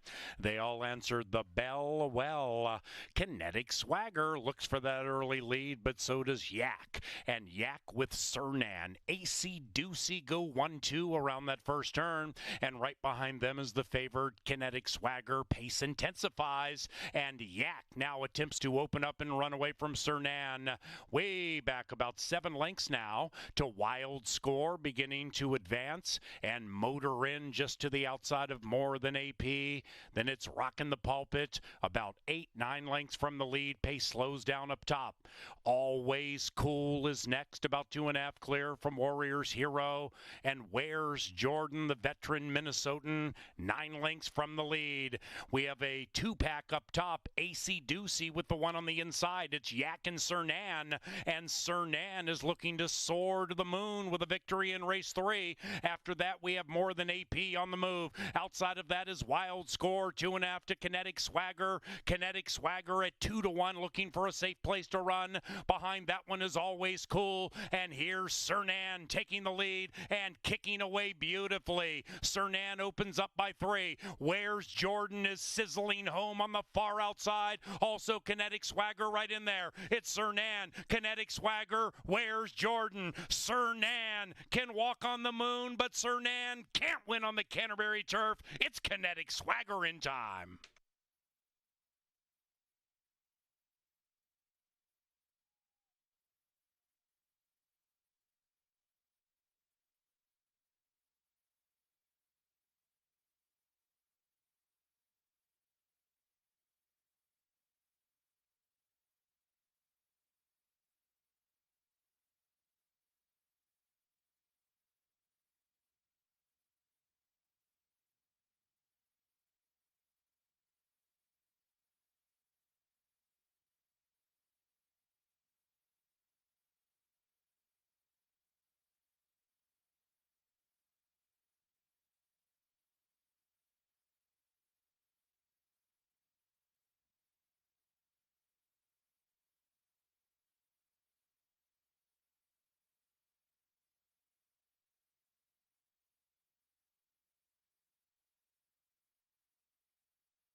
The first stakes race of the 2021 season is the $50,000 Lady Slipper Stakes. I'm your track announcer, Paul Allen. From the Dark Star Press Box, analyst Brian Aragoni will be handicapping a very, very talented field. We have good stakes racing tonight. And number 3 in this race is this girl, our 2020 Horse of the Year. Her name, Ready to Run Away, 4 wins and 5 starts. The pandemic 2020 at Canterbury, she was a problem every time she jumped on the racetrack, a problem for her foes, and she continues to earn her claim to fame. Ready to Run Away currently is 4-1, and we begin the Canterbury Park Pick 6 here, a $1 wager. Nation low 10% takeout, carry over more than $7,700. Who wears the Lady Slipper? To the Paddock and our analyst, B.A. Thanks, Paul. Ready to Run Away, a great lead into the Lady Slipper, but right now it's the other Mac Robertson taking all of the action, even money, on clickbait as Cecily Evans looks for back-to-back winners. She got a win on the turf course. She'll look for a stakes victory in here with clickbait, but on your screen now you'll see the Minnesotan in hot as a pistol. Alonzo Quinones has lived up to this horse's name. He's hot as a pistol right now. 3 for 9 lifetime. All of those victories came right here. In fact, last out, they tried the Grade 3 Remington Park Oaks. Dove a little bit into the deep end right there, but gets class relief technically in here. Back in with Minnesotans. Showed speed that day. Tired late. Had every excuse to tire. We'll see if Hot as a Pistol can get her first win sprinting in here today. Going 6 furlongs, 11-1 on the board. The 2 is Diva de Quila. On the board right now, the field's long shot, 32-1. The bettors are disrespecting the deuce at this point. We'll see if Juarez can blow up that pick 6 at 32-1. The 3 is Ready to Run Away, ice cold on the board, 8-5 morning line. Currently sitting at a chilly 4-1. This has been an unbelievable claim for John Mentz. Disrespect right now for Ready to Run Away, the 5-year-old mare. A perfect 11 for 11 in the top 2. However, 2021 has not been nearly as kind as last year, where she was 4 for 8. So far this year has yet to hit the board, but was against some very tough customers down in Hot Springs, Oklahoma, or Arkansas. We'll see if they can get the job done. 4-1. I expect that price to go much lower. I was very surprised in the replay to see her ears pinned back. Last time out, she did not look like a happy mare. We'll see if it's different today. If Chirinos gets the lead and those ears go up, watch out for Ready to Run Away. The 4 is First Mate, Valerie Lund, Jeff Madey's favorite horse is First Mate. 5 for 17, certainly classy in here. Once took on the legs of Monomoy Girl. First Mate hoping for a pace brigade up front because First Mate looking to come rolling by late. As the Butzo's got a win in Indiana, they look for a Minnesota win here today with First Mate. The 5 is Rush Hour Traffic. Eddie Martin Jr. and Gary Shear. The Big Gray can pop at a price if they're good enough in here, ready to go off of a layoff is a question mark. The 6, Star of the North, has done little wrong. The 3-year-old filly by the hunk, 4 for 5, has been dominant down at Houston, but was taking on much easier competition than they'll see today. Star of the North tested for class against this group. 5-2 on the board, but I'm going to try clickbait. I expected value. It's not there right now. 6-5 on the Big Gray as Cecily Evans looks to sweep that double and get a stakes victory for Mac Robertson. He'll send out 2. Ready to Run Away, Clickbait, and Star of the North looking for 5 out of 6 as the field of 7 go out for the Lady Slipper.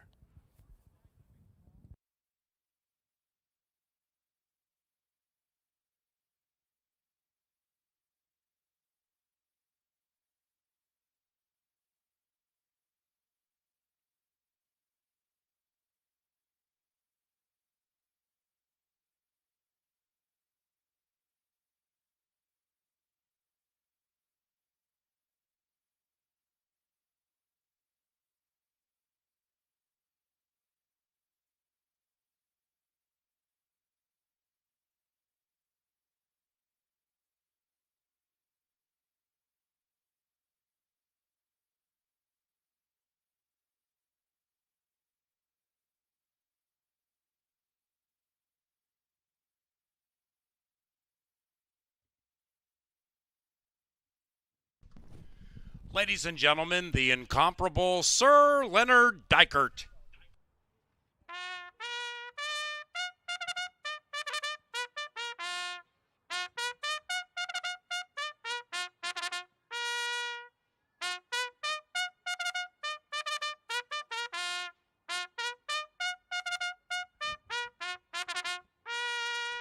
Here they come onto the racetrack for the $50,000 Lady Slipper Stakes, and here they are. Number 1 is Hot as a Pistol, ridden by Alonzo Quinones. This one is owned by Gary and Brenda Bergsrud, the trainer, Clint Stewart. Number 2, Diva Tequila and Alfredo Juarez Jr. Diva People owns Diva Tequila and the trainer, Mike Beeler. Ladies and gentlemen, the 6 just was scratched. Number 6, Star of the North, has been scratched on the advice of the track veterinarian, scratch number 6. Now we go to number 3. This mare is the defending champion. She is ready to run away, and Roymus Chirinos, owned by John Mentz, the trainer, Mac Robertson. Number 4 is First Mate, owned by Eden Prairie's Barry and Joni Butzo, the trainer, Valerie Lund, Ty Kennedy as the call. Number 5, Rush Hour Traffic, the cross-traffic filly, is owned by Sugarland Thoroughbreds, trained by Gary Shearer, ridden by Eddie Martin Jr.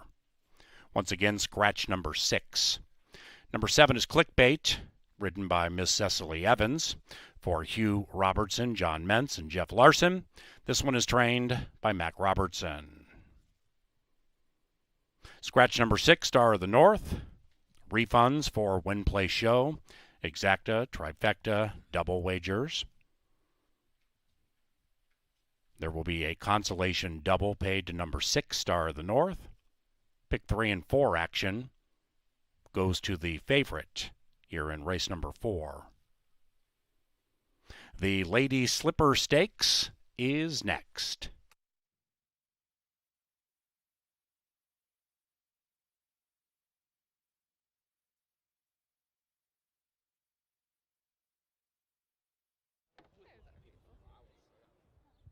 Can you guys hear me?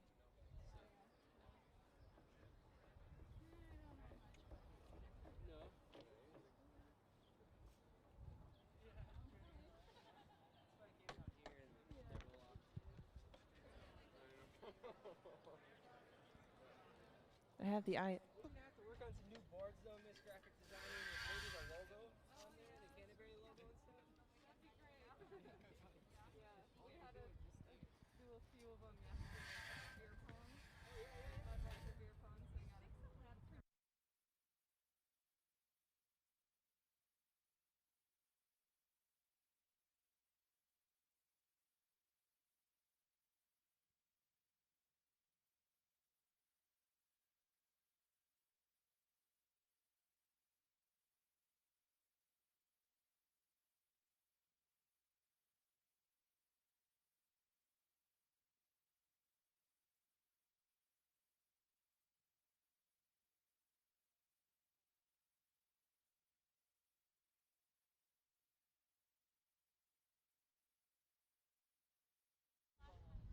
We still have a few minutes until the Lady Slipper Stakes. We do have that late scratch of number 6, Star of the North, but for now, we have Jim Beam Bags set up out on the track. Our 3 contestants today are Kaylee of Ramsey and Travis and Cole from Bloomington. They are out on the track, so focus on out there. No need to focus on me. Jim Beam is the sponsor of this, and we have a few minutes to post still. Good luck, guys, and we thank Jim Beam for sponsoring this race. The Lady Slipper is coming up next.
About a minute to post time. Get those pick six wagers in. 7,714 in the carryover pool. It's a $1 wager, no jackpot. Pick six wagering on the final six races, day 2 at Canterbury. Scratch number 6, Star of the North. Pick six time very soon.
And the fillies and mares have reached the starting gate.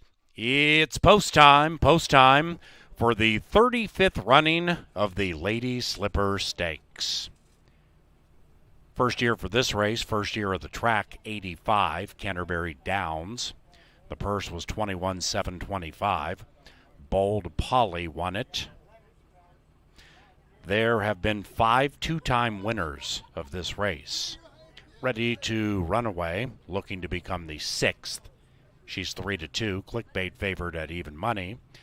The two-time winners of the Lady Slipper include Courtly Cathy, Nadari, The Great Sentimental Charm, Hidden Gold, and Polar Plunge.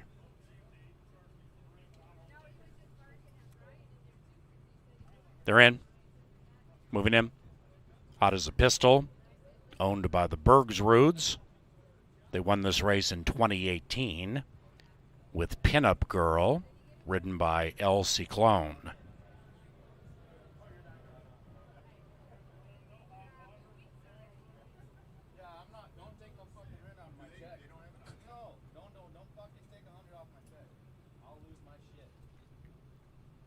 Barry and Joni Butzo have first mate. That's that 4 moving in now. The Butzos won this race as co-owners in 2004. Swasti. Seth Martinez for Hugh Robertson. Here's Clickbait, last in line. Stand by for the Lady Slipper Stakes. And they're racing, and they've broken a line. Hot as a Pistol lives up to the name out of the gate, and Hot as a Pistol with the cue puts one on the field. Diva Tequila has some speed, and so does Ready to Run Away. Outside of that, Ready to Run Away, stablemate, Clickbait advancing. That's the gray with Miss Evans joining the lead, and the bookenders go 1-2. Diva Tequila just checked back to 5th, overtaken by Rush Hour Traffic, and First Mate is last, but only 7 lengths from the lead. Into the far turn, turn of the 35th Lady Slipper Stakes. They're going for 50 large. Clickbait made that imposing move and takes the lead from Hot as a Pistol. Behind them, ready to run away, the 2020 Canterbury Park Horse of the Year. Angles to the outside of Hot as a Pistol. Outside of that one, Rush Hour Traffic. Not today for Diva Tequila. First mate's running on. Clickbait, the one to beat. Clickbait, the one to catch. And Clickbait kicks clear by 2. Stablemate ready to run away, trying to run down this gray, but it's not going to happen on this gray day. And Clickbait and Cecily Evans wear the Lady Slipper. They are champions.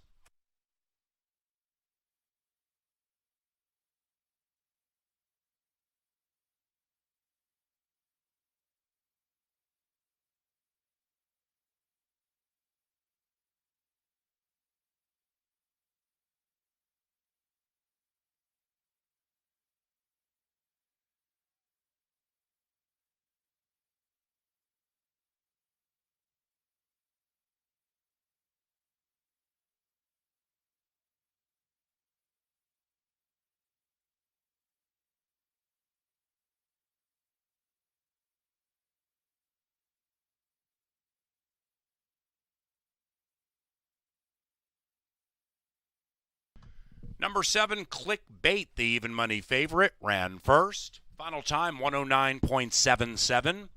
The third fastest 6 furlong time in the history of this race. 7-3-5-2, hold them all. A reminder, ladies and gentlemen, number 6, Star of the North, was a late scratch, sending pick 3, 4, and 6 wagers to the starting favorite. And second choice, Clickbait, Stablemate ready to run away, also even money, but actually favored.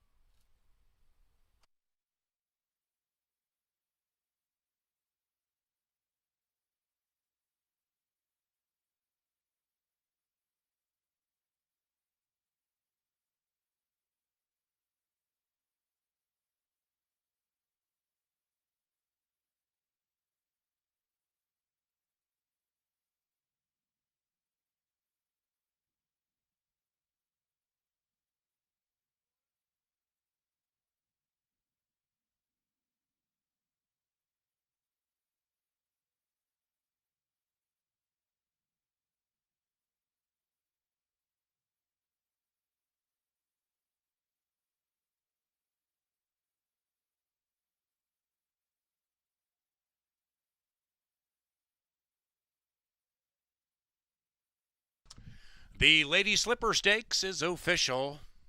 Skinny payoffs for the exacta and trifecta. A couple of even money shots go 1-2. Pick 6 begins with an even money shot. Pick 5 around the corner. Race number 5 is our pick 5. We have a carryover pool of $91,332 into that 50-cent pick 5 with a 10% takeout. Scratch number 2, weekend ride from the 10,000 Lake Stakes. Pick 5 time about 24 minutes from now. Into the Mystic Lake Winners enclosure, it is Clickbait and Cecily Evans. 2 in a row for Miss Cecily. Winning owners, Hugh Robertson, John Mentz, and Jeff Larson. And the winning trainer, Mac Robertson. The Lady Slipper champion, Clickbait, is a 5-year-old gray mare by Lavongo from the Buddha mare Blue Jean Song. Bred in Minnesota by Eric and Mary Von Segern. We welcome our chairman and CEO, Randall Sampson, to the winner's circle. Randall is here to make the trophy presentation to the winning connections of the 35th Lady Slipper Stakes. Stand by for a feature race interview with our own Brian Aragoni.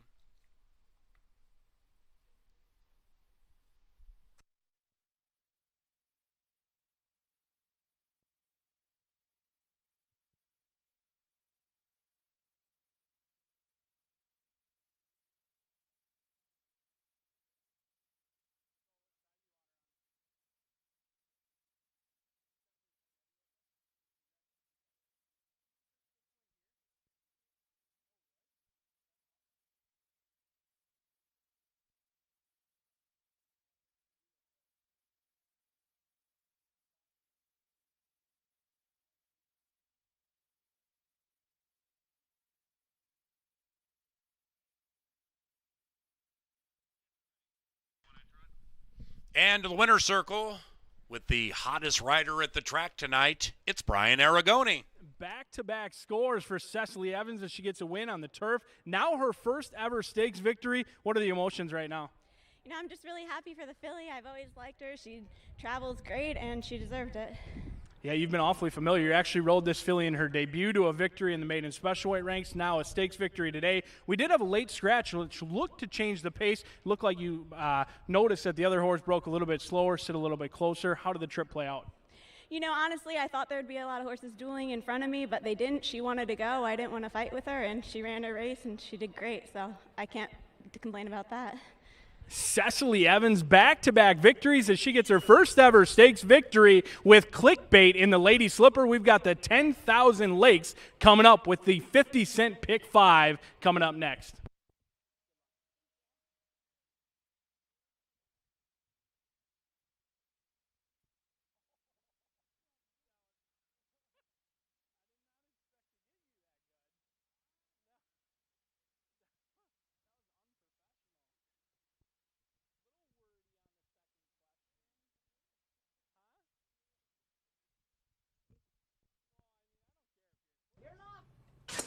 And they're racing, and they've broken a line. Hot as a Pistol lives up to the name out of the gate, and Hot as a Pistol with the Q puts one on the field. Diva Tequila has some speed, and so does Ready to Run Away. Outside of that, Ready to Run Away stablemate, Clickbait advancing. That's the gray with Miss Evans joining the lead, and the bookenders go 1-2. Diva Tequila just checked back to 5th, overtaken by Rush Hour Traffic, and First Mate is last, but only 7 lengths from the lead. Into the far turn of the 35th Lady Slipper Stakes, they're going for 50 large. Clickbait made that imposing move and takes the lead from Hot as a Pistol. Behind them, Ready to Run Away, the 2020 Canterbury Park Horse of the Year, angles to the outside of Hot as a Pistol. Outside of that one, Rush Hour Traffic. Not today for Diva Tequila. First Mate's running on. Clickbait, the one to beat. Clickbait, the one to catch. And Clickbait kicks clear by 2. Stablemate Ready to Run Away, trying to run down this gray, but it's not going to happen on this gray day. And Clickbait and Cecily Evans wear the Lady Slipper. They are champions.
Holy cow, do we have some wonderful things transpiring here with race number 5, our second $50,000 stakes race. This is the 10,000 Lake Stakes. What a wonderful, wonderful cast of characters going 3/4 of a mile. And there are a couple of toughies in here. There are a bunch of toughies, but how about these guys? Hotshot Kid and Mr. Jägermeister. Now, these two are the top 2 Minnesota-bred money earners in the history of Minnesota breds. Hotshot Kid was the horse of the year in 2019. Mr. Jägermeister, the horse of the year in 2018. The horse they call Yagi has won against and run against some of the very best sprinters in the country for years. And you think about the odds right now, Mr. Jägermeister's 9-5, and Hotshot Kid is 6-1. This also begins the 50-cent pick 5 carryover. Oh, geez, it's only $91,000. BA, you have a lot of work. Some of the most talented Minnesotans we have seen in some time. In fact, my lifetime, this is maybe the most talented group we've seen go to the track at once. You've got the likes of Hotshot Kid, Dom Plata overlooked in this spot, Mr. Jägermeister, and then Drop of Golden Sun, who's really coming into himself at this point. The talent in this group certainly runs deep for the 10,000 Lakes. The talent on the track, and then there's some success to be had off the track with that 50-cent pick 5. The rail runner going to be Hotshot Kid, 5-2 morning line right now at a surprising 6-1.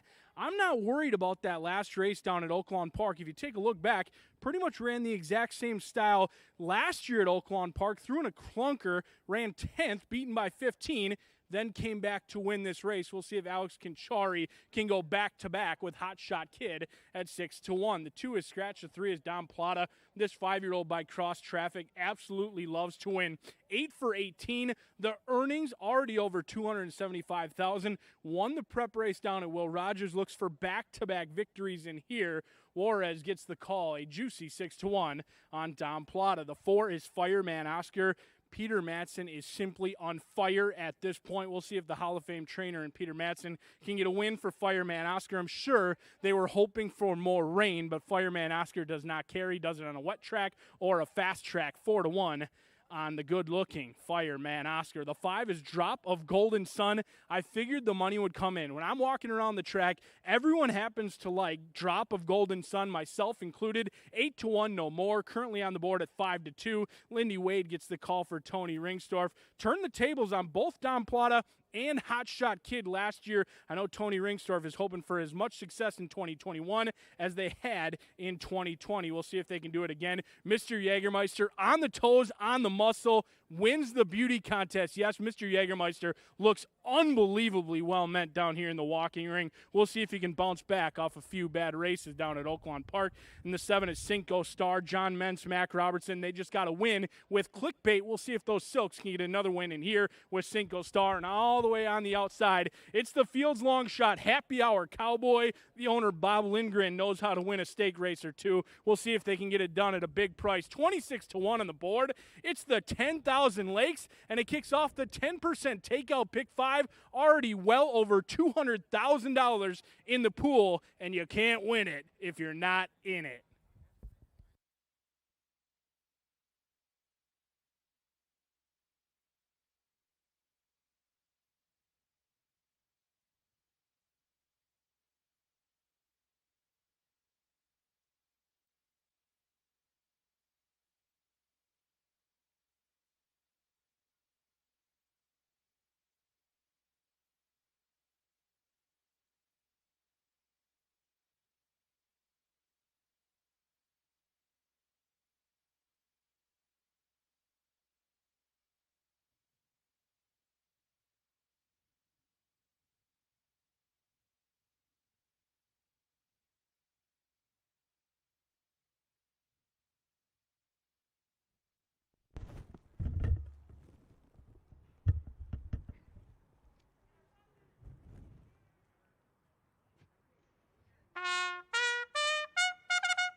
And here come the boys for the $50,000 10,000 Lake Stakes. Scratch number 2.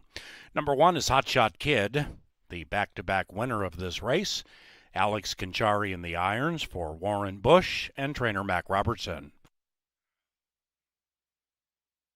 Number 3 is De Me Plata and Alfredo Juarez Jr. The owners, Ann Sachdev and Lori Bravo. The trainer, Francisco Bravo. David Van Winkle trains Fireman Oscar, owned by Pete Matson. Oscar is ridden by Alonso Quinones. Lindy Wade rides number 5, Drop of Golden Sun.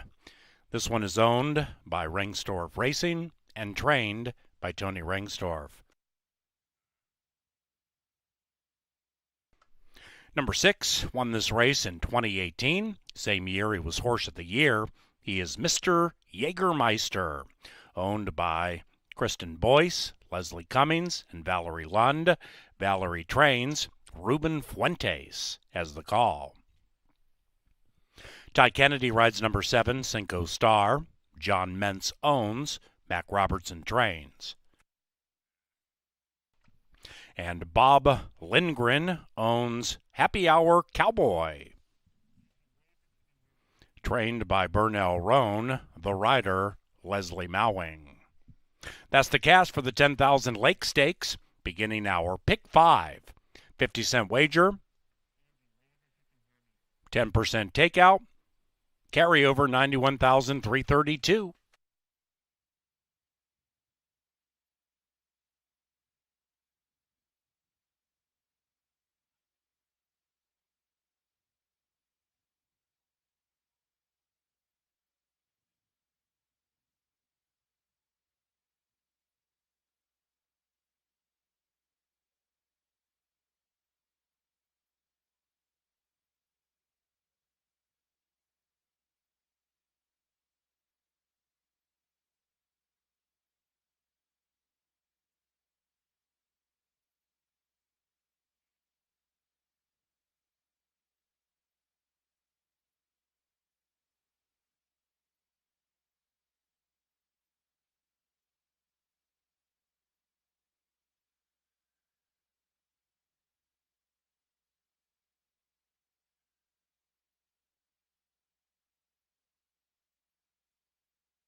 Well, we've got 4 minutes to post now for the pick 5. Remember that carryover was over $90,000 going into this.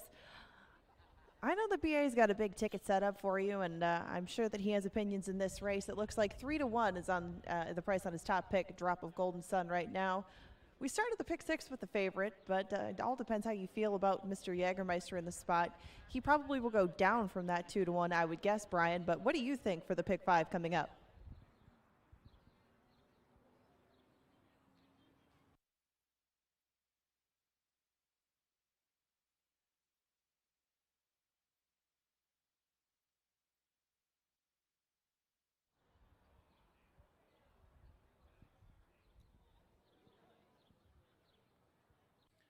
The Maker's Mark pick 5 begins in race number 5. It's a challenging race. This is a challenging sequence.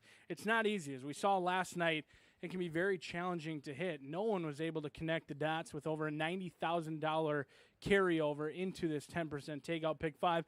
I'm going to take a stand against your current favorite and Mr. Jägermeister. Ruben Fuentes gets the call for Valerie London after handling the paddock.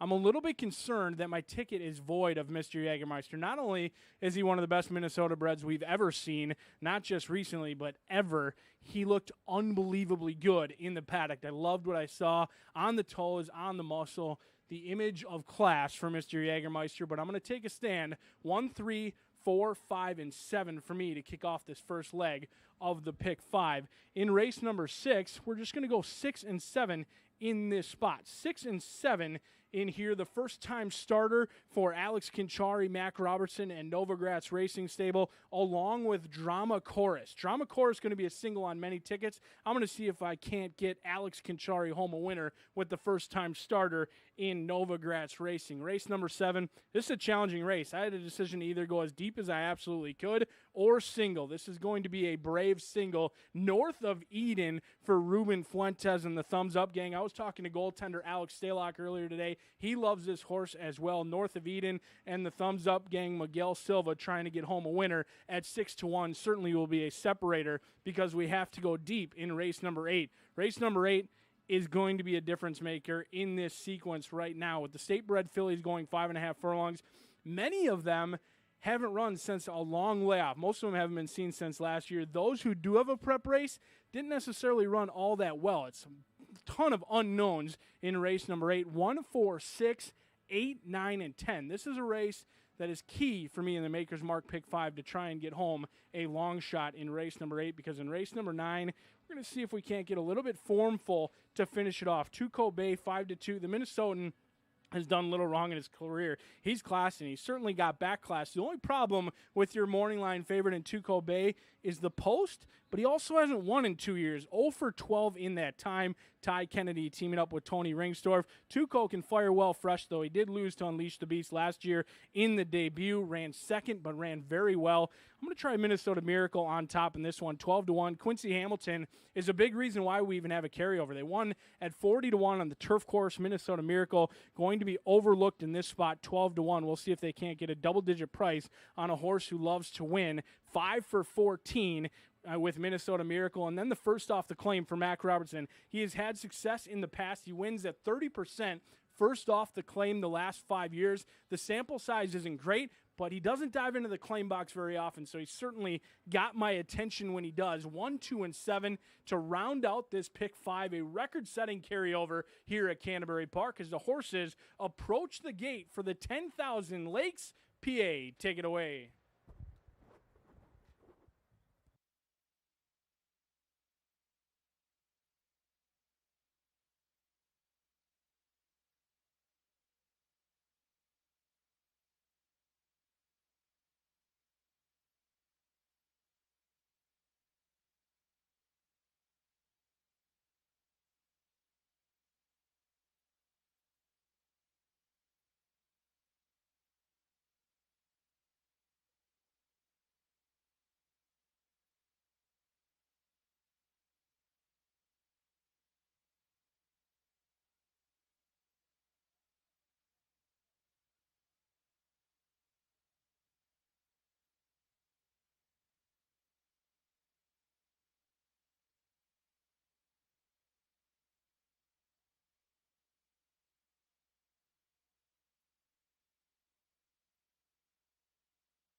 They've reached the starting gate, and it's post time for the 29th 10,000 Lake Stakes. Good luck with those Pick 5 wagers. As the analyst shared, a Canterbury record 91,332, a record carryover into this Pick 5. Mr. Jägermeister, the 2018 10,000 Lake Stakes champion, 9-5. Fireman Oscar, 3-1. The rider won 3 times yesterday, as did the owner. Hotshot Kid, the 2019 Canterbury Horse of the Year, looking to win this race for a 3rd consecutive year, 4.5-1. Moving in. First time we ran this, 91, Canterbury Downs, Quiet I'm Thinking, was the winner for Percy Sherbensky. Came back and won it with the same horse, 2nd year of Canterbury Park.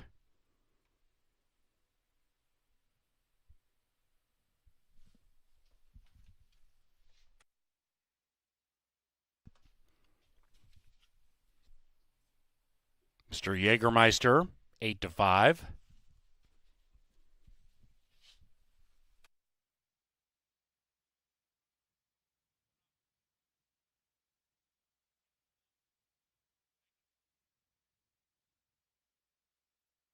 Happy Hour Cowboy, last to go in.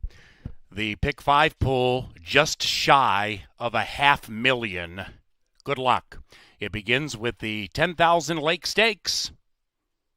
And they're racing out of the gate. Fireman Oscar had to pinch back to last. Mr. Jägermeister has that patented early speed, but Drop of Golden Sun beats him to the 5/8 pole. Drop of Golden Sun to the inside of Mr. Jägermeister. Then it's Hotshot Kid, and he's looking to win this race for 3 consecutive years. He's about 4 lengths out of it. The top 2 intensify the speed heading into the far turn. Then we come to Cinco Star, Happy Hour Cowboy, Deme Plata 5 lengths from the lead, and Fireman Oscar is 9 lengths rearmost. Mr. Jägermeister in a breakneck pace battle with Drop of Golden Sun, and they are 5 clear from Cinco Star. Mr. Jägermeister is cruising. Mr. Jägermeister back on his game as they head for home. Mr. Jägermeister opens up an ever-widening 5. In second is Cinco Star. Not today for Deme Plata,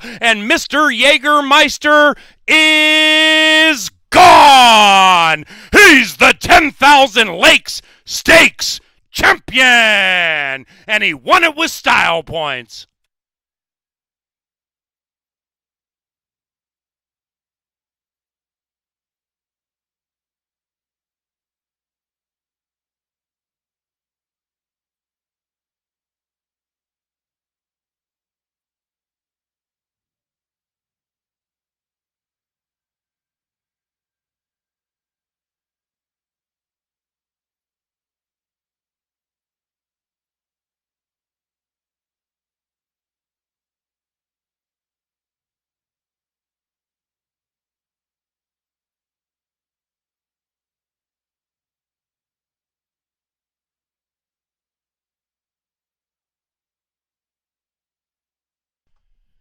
Number 6, Mr. Jägermeister ran first, completing the course in an eye-popping 108.54 throttled down.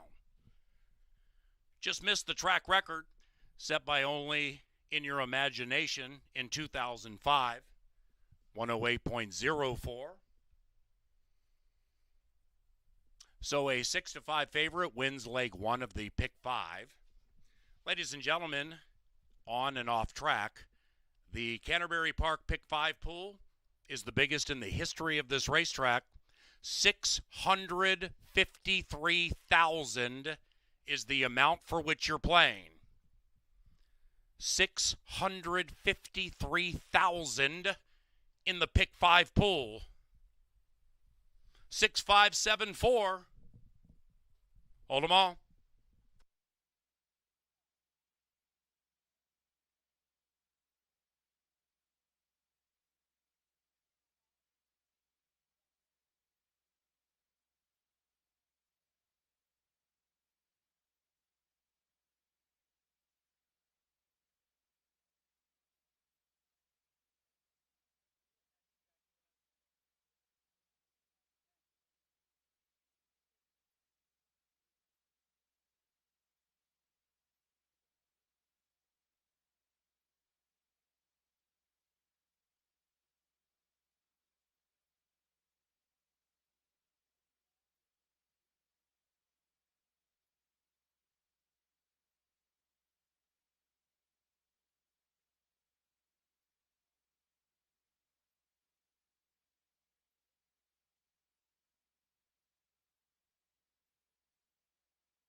Now entering the Mystic Lake Winners Enclosure, the 2021 10,000 Lake Stakes champions, Mr. Jägermeister and Ruben Fuentes.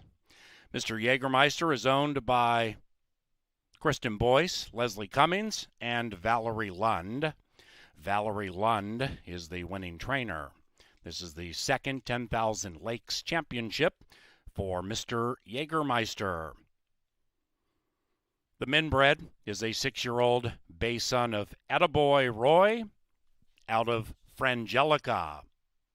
Bred in Minnesota by Miss Kristen Boyce. Payoffs for race number 5. First pick 4, $89.95. Canterbury Park welcomes Mr. Randy Sampson back to the winner's circle. Our chairman and CEO has the trophy presentation to the winning connections of Mr. Jägermeister.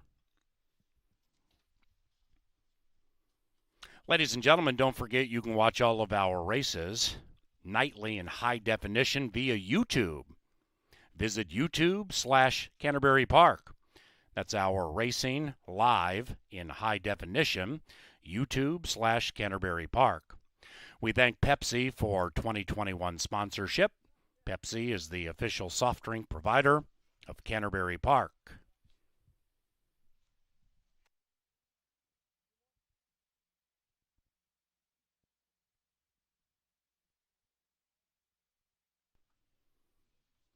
The winning rider, Ruben Fuentes, is in the winner's circle with B.A. Ruben Fuentes gets a warm welcome to Canterbury Park. Now, you're not familiar with Mr. Jägermeister, how quick he is. What were the instructions going into this race? The instructions were just, to get she said he's going to break it maybe a little slow, but 2 strides out of there, he's gone. And I helped him out of there, and he did the rest from there. How good did it feel, Ryan? The richest Minnesotan in the history of Canterbury Park. He surpassed many great ones before him. Today, it looked like he did it relatively easy. Oh, wow, yeah. He had plenty of run left in him, and it was just literally a cruise. And you've had graded stakes wins around the country. You've ridden all over the country. This is your first season here at Canterbury Park. What's your first impression of the fans and just the atmosphere around here? I'm loving it. People are friendly. There's a bunch of fans, and I love it here. Absolutely. Give a round of applause for Ruben Fuentes, Valerie Lund, and Mr. Jägermeister as he becomes the richest Minnesotan in Canterbury Park history.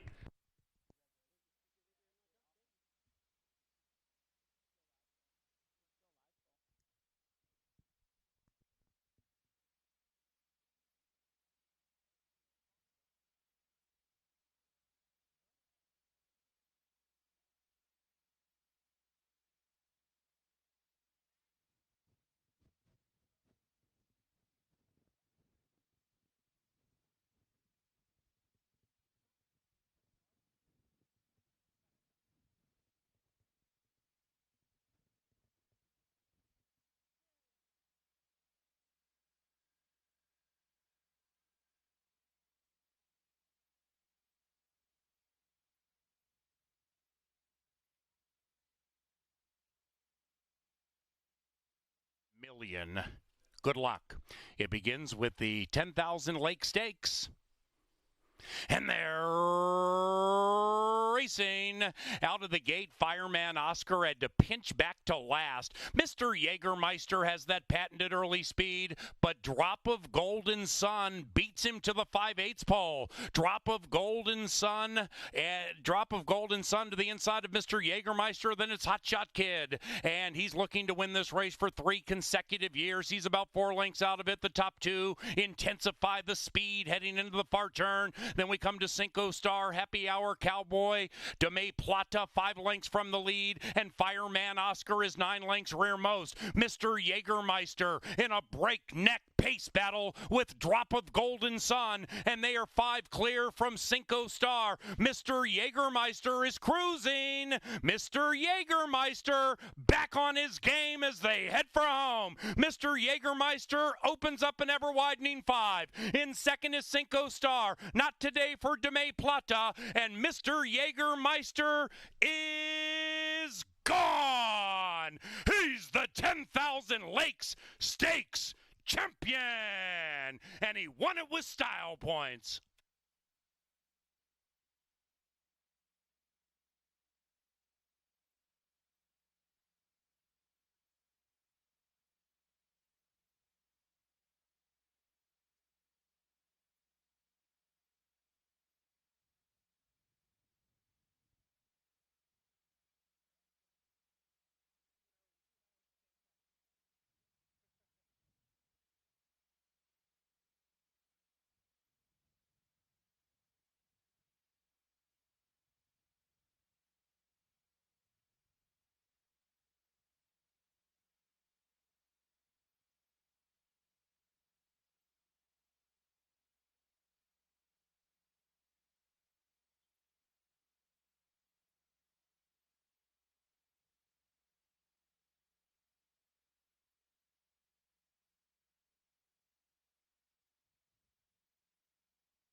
Mr. Jägermeister. Unbelievably impressive. The 6-year-old does it again for Valerie Lund. Gets his 8th victory at Canterbury Park. He's now 8 for 10 with earnings well over $650,000 for Mr. Jägermeister. And speaking of $650,000, that's kind of a key number. It's the earnings of Mr. Jägermeister. Also, how much is in the Canterbury Park Pick 5? Over $650,000, whether you dove into it here locally or you're joining us on the ever-expanding simulcast feed. Thank you very much, and the best of luck as I'll be diving in to this Pick 4. And here's scratch number 8, Tequila Time. Your rail runner is Leslie's Gold. Already went past Ty Kennedy, looking for his first victory in here as Valerie Lund looks for back-to-back. And why not? This is a homebred for her. Leslie's Gold has been working out in the morning for some time. The Dam finished a maiden 0 for 8. The lone half-sibling 0 for 1. We'll see if Leslie's Gold can provide Valerie Lund a double in here. The 2 is Flim Flam Man. Lightly raced in here for this 3-year-old colt by Competitive Edge. Does have 2 half-siblings. Both of them are winners. However, 2 for 25. Got experience last time out at Oaklawn Park. Was off slow that day. We'll see if they can get a better break and a big chance at 6-1. The 3 is Twirling Roses. Miss Cecily Evans got her first stakes victory today. She'll look for another one in here. She goes for the hat trick. She's got a win on the turf, a win on the dirt, and she looks for another with Mac Robertson. Could be the one to catch to cash in Twirling Roses. The 4 is Fallen Empire. Chad Lindsay gets the call for the Hall of Fame trainer David Van Winkle, who makes the equipment change. The blinkers go on. He is 0 for 12 the first time he puts on the blinkers. We'll see if Fallen Empire can change that around today and get the maiden breaking score with Chad Lindsay aboard, 5-1. The 5 is Hypnotic Rhythm. Ruben Fuentes just got a stakes victory with Valerie Lund. They'll look for back-to-back in here. If the workout is any indication, Hypnotic Rhythm should appreciate being back on the Canterbury Park surfaces. Tried some tough customers at Keeneland, Churchill, Oaklawn. Back at Canterbury, an excellent bullet workout. We'll see if Hypnotic Rhythm can get the job done at 5-1. The 6 is where I land. The first-time starter for Novagrass Racing, this 3-year-old by Cross Traffic, has been working out excellent in the morning. Love to see those 3 5-furlong workouts. The Dam was unbelievable. Stake won over 167,000. Has plenty of success, 26%. Popping out sprinters. We'll see if they can get the job done. 8-1, Chili on the board because all of the money has gone to Pete Matson's Drama Chorus. 0 for 10 pesky, but certainly the one to catch to cash. And right now, the way this track is playing, you want to be on the front end, and Drama Chorus at 6-5 is certainly going to be the one to catch. The pick 5 started, but Angela Herman set to give you the late pick 4 as we're 8 minutes away from race number 6. Good luck.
Hello, hello, Canterbury Park. I'm back in the winner's circle after we start off the pick 5 with a very triumphant return to the winner's circle for Mr. Jägermeister. What a performance by him. Congratulations from me to all the connections. You saw Mr. Jägermeister put on a show. It'll be hard to follow that up with the late pick 4, but we do have that forthcoming, starting with this maiden special weight in the 6th. I started off with a single. I mean, stick with the hot hand. Tim Padilla and Pete Madsen were on fire last night. Pete Madsen, in conjunction with him, did win 4 races last night, and they bring one of the only 4-year-olds into this maiden special weight in drama chorus. All the money headed that way right now. He is 6-5. I don't really need to explain why I singled him in here. Not my type of horse. Typically, there are a few starts to him, but he has a lot of stuff going in his corner with that speed, with that experience, and of course with the age edge on some of his competition to the inside. He drew very favorably to use that early pace, so I'm just going to hope that he follows through with a similar performance that he put in last time at Tampa. We'll move over to the turf for race 7. It looks like the rain's holding off for now. It might be headed around us, so we'll stay on that firm turf course. And I did spread out a little bit here because I'm not a huge fan of the morning line favorite, just because of the post. Number 11, Lila's Lucky Lady, did draw unfavorably for her return to the races since October. So I'm going to go 4 deep and try to beat her with some horses that have shown a little bit of pace in the past. As we've seen on both courses, speed has been a great asset to have in your corner. So I went 1, 4, 6, 7, and 9. The only horse in here that's an outlier in that speed pattern is Housemaker. If everything does fall apart and everyone goes bonkers on the front end, she has shown a lot of good kick on this turf course in the past, and she could be a big upset. We did see one of those last night on the turf course as well, a couple of upsets at prices, so I did opt to include her. In race number 8, we go back to state bred competition. I mean, this might as well be an addition to the Lady Slipper. Some really nice up-and-coming young horses, fillies that is, in this allowance. It's a non-1 condition, and this too had some speed to it, so I opted to use quite a few horses in here that have shown pace in the past. There's been horses that have put in races that could beat their competition. They're not the most consistent horses at this point in their career. And I also used a second-time starter named Sailing Along, who we have not seen on this track yet, but who ran very impressively in breaking her maiden at first asking at Will Rogers.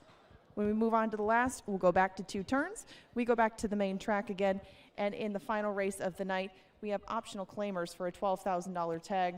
Some of them going for 20 because we do have quite a few Minnesota breds in here. There was a late scratch on my initial ticket. The 4 is now out of the last. Right after I gave this ticket in, market analysis was withdrawn by Manny Perez. So I'm down to the 8 and 9 in here. They have opposite styles. If Candy Cove is going to win, he's probably going to be right up on the pace. And if Tapage or Tapage, very nice pedigree on the 8. We'll call him the 8. If he's going to win, he's probably going to sit just off the pace and hope that somebody goes with Candy Cove. There are some possibilities on the inside to do that, but with a 2-pronged attack and horses that can handle a wet track if we do get any more rain, those were the 2 that I opted for to finish off this pick 4. Of course, that brings the cost of it down to $20. You could add a lot of horses in the last, but I am not going to use Tuco Bay, who won 3 of his first 4 starts, but has not won since that time. It's been a few years for him, so I'm going to try to beat him in the last. As we saw last night, a lot of strange things can happen, especially if you have some early speed, so I tried to utilize that from races 6 through 9. Good luck in who you've put into your pick 4 ticket. You have 1 minute to get it in.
And they've reached the starting gate. It is now post time for race number 6. Leg 2 of our pick 5. 650 some odd thousand bet into the pick 5 pool. A Minnesota racing record. Drama Chorus is 4-5 and favored. Couple of firsters in here. Leslie's Gold and Well Read.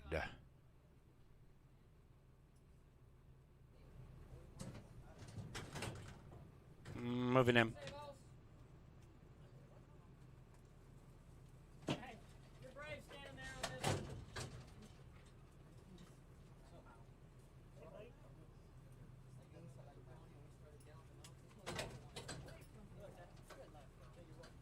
Twirling Roses goes in, followed by Stablemate Well Read.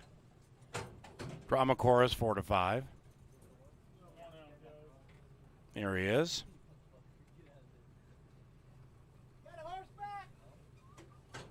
Maidens, race 6, day 2, CBY. And they're racing. Drama Chorus like a shot. Pops out of the gate showing speed, but has been usurped. And Fallen Empire looking to grab the edge and be elite. Fallen Empire with good speed to the outside of Leslie's Gold at a big fat number. Right behind them, Drama Chorus outbroke the field, now overtaken by Twirling Roses. And Twirling Roses has the lead with 4 to travel. Behind that one, Flim Flam Man splits runners gamely, about 2 from the front, 4.5, maybe 4 lengths clear from Hypnotic Rhythm. The one in last is Well Read, the first-time starter, 8 lengths out of it, beginning to run on a bit. And they come to the top of the stretcher around about the quarter pole. It is Twirling Roses still in full bloom. Next to that one, Fallen Empire still trying to claim the edge. After that, we have Drama Chorus. This 6-5 favorite has work to do. And on the far outside, Hypnotic Rhythm is making a massive move at 4.5 to 1 and has hypnotized them all. In rhythm and with style and with grace. It's Hypnotic Rhythm prevailing.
Number 5, Hypnotic Rhythm first, 5-4, 6-3, 109.90.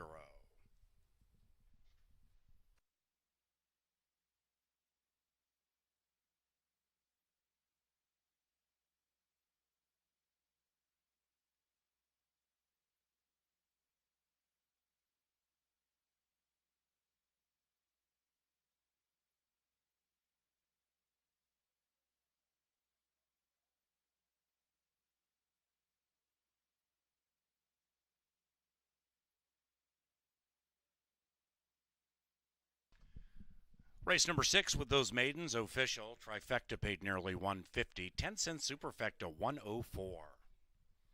Double $30.10. And the pick 3 on races 4, 5, and 6 paid $32.75.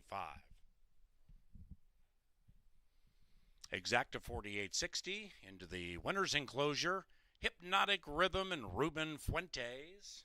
Winning trainer Valerie Lund, who also co-owns Hypnotic Rhythm with Mary Lou Holden and Athon Stable.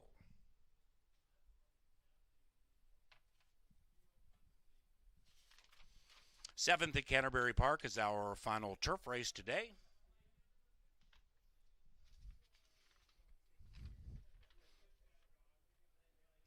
Pick 3 wagering on races 7, 8, and 9. It's only 50 cents.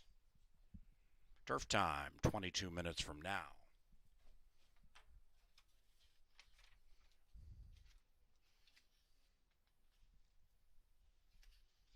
The 7th race at Canterbury is courtesy of the Minnesota State Lottery. Good things happen when you say I'm in. For every dollar spent on lottery tickets, approximately a quarter goes back to the state of Minnesota. Thank you, Minnesota State Lottery.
And they're racing. Drama Chorus like a shot. Pops out of the gate showing speed, but has been usurped. And Fallen Empire looking to grab the edge and be elite. Fallen Empire with good speed to the outside of Leslie's Gold at a big fat number. Right behind them, Drama Chorus outbroke the field, now overtaken by Twirling Roses. And Twirling Roses has the lead with 4 to travel. Behind that one, Flim Flam Man splits runners gamely, about 2 from the front, 4.5, maybe 4 lengths clear from Hypnotic Rhythm. The one in last is Well Read, the first-time starter, 8 lengths out of it, beginning to run on a bit.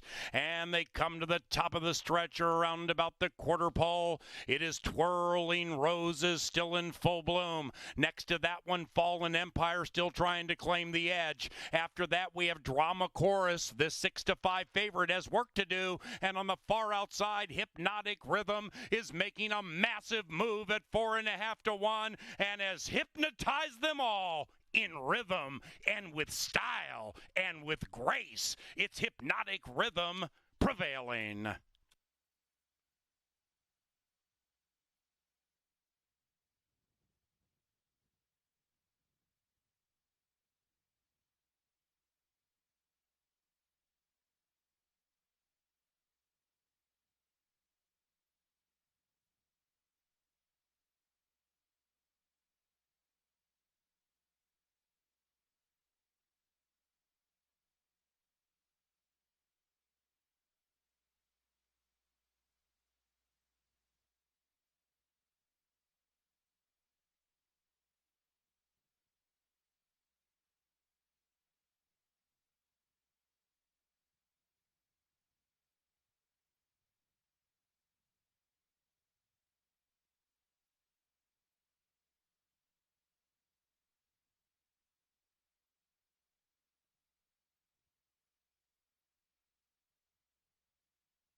Ruben Fuentes' world these last two races. Now, the skies have opened here at Canterbury Park. We're still 10 minutes away, but get those wagers in now because something tells me that 10 minutes may go awfully fast as this race is scheduled to be on the turf course and the rain comes down in Shakopee, Minnesota, as this is the last turf race of the night. We're 10 minutes away. If you're still alive in that record-setting pick 5, the best of luck, as Ruben Fuentes is all you've needed so far through 2 legs. Back-to-back victories. Things come in pairs. Cecily got back-to-back victories earlier. Now Ruben Fuentes' turn. We'll see if he can get another one here, and I'm hopeful that he can because it's north of Eden 7-2 from that 6-1 morning line for the Thumbs Up gang. They won yesterday. We'll see if they can do so again in here. The 2 is Extra Gorgeous, living up to the name. Love what I see from Extra Gorgeous.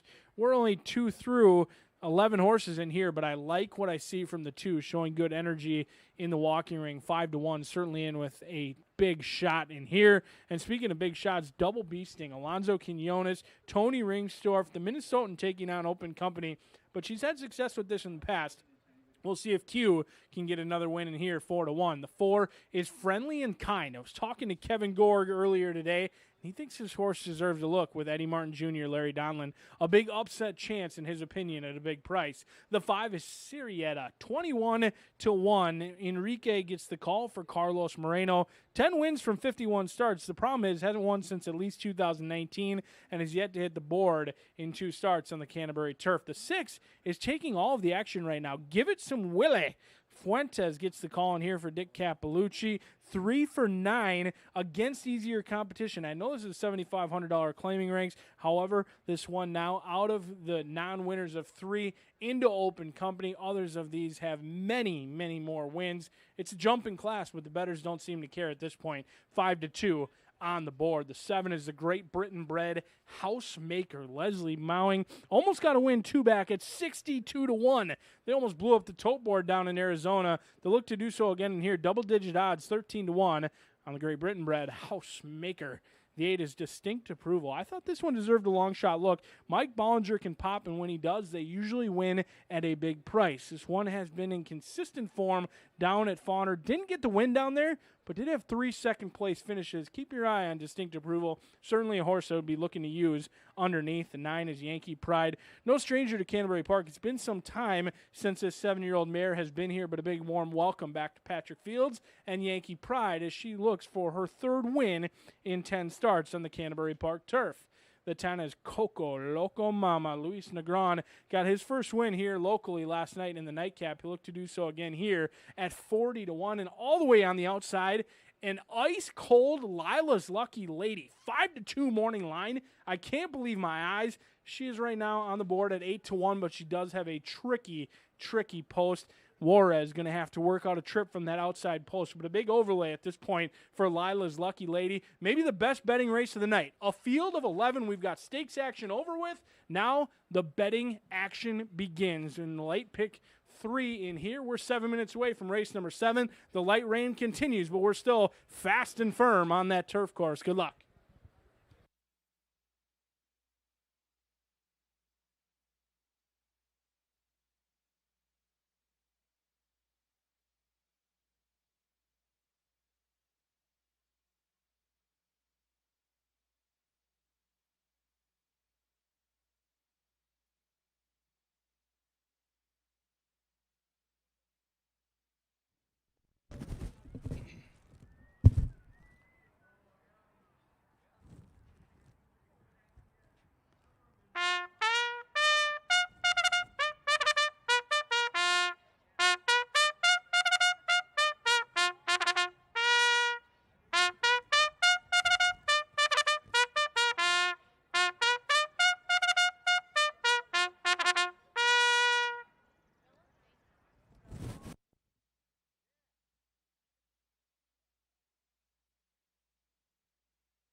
On the track and heading to a firm turf course for race number 7, our final turf race today. No scratches, no rider changes. Pick 3 wagering. Rail is at 20 feet.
Looks like we might speed things up a little bit as we do have some weather potentially coming into the area. But if you did come in here and scan your MVP card, you should always do that when you come in the door to sign up for any of our promotions and giveaways. You were eligible for a $25 Mystic Lake gift card. Our winner today is Mary Lou Werner of Rosemount. Mary Lou, if you are still here, please head over to the marketing level information booth to claim your prize. Remember, you can always register at any of our kiosks or at our info booths to get into the drawings. Those self-serve kiosks are around the building. Make sure you get your MVP card today with your ID and an email address at any of our information booths.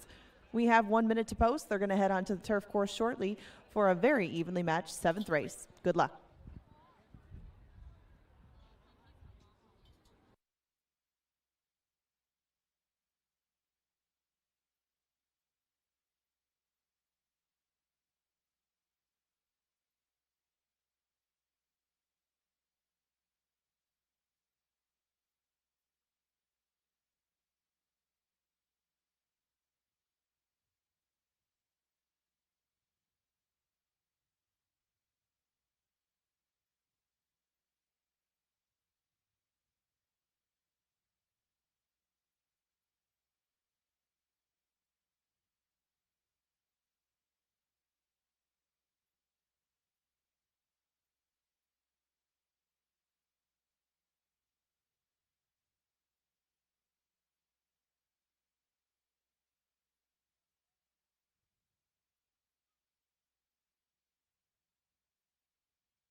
And the horses are approaching the starting gate.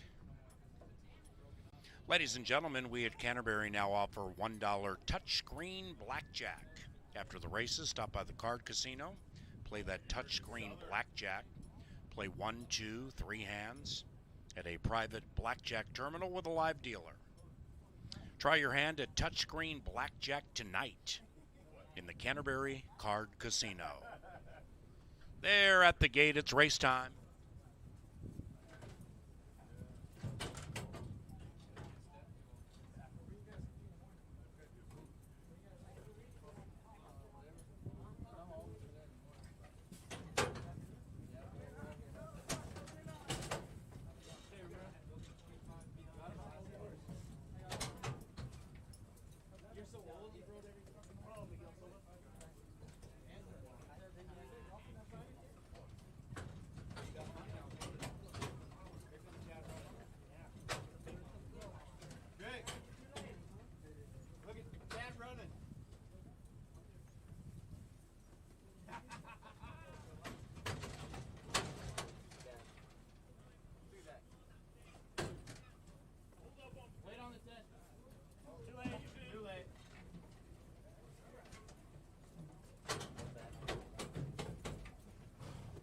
One out.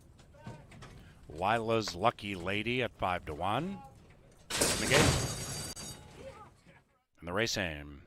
Good beginning for all save Housemaker, the 9-year-old mare. A bit slow out of the gate, goes right back to last. Double B Sting off the layoff, flashes good speed at 2.5-1.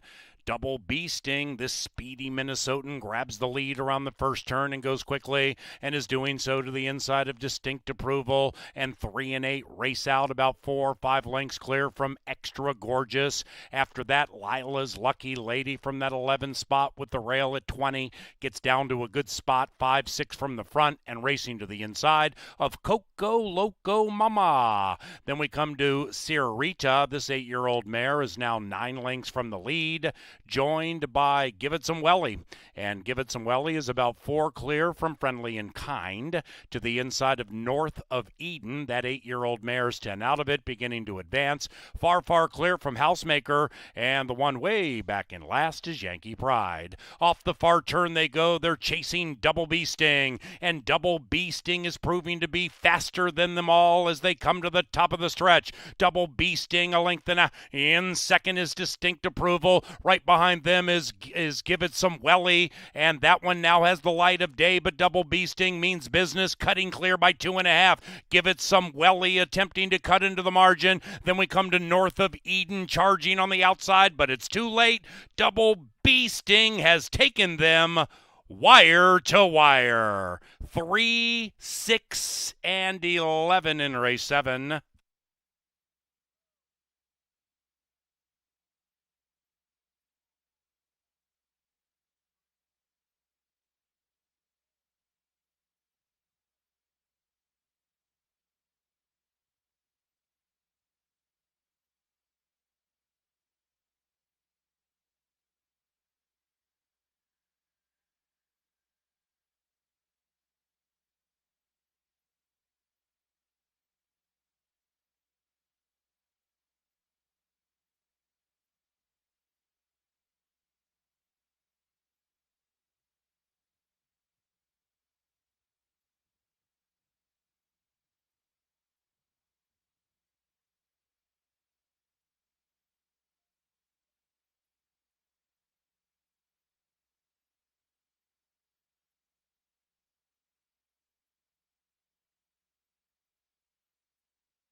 Number 3, Double B Sting, ran first in 135.25.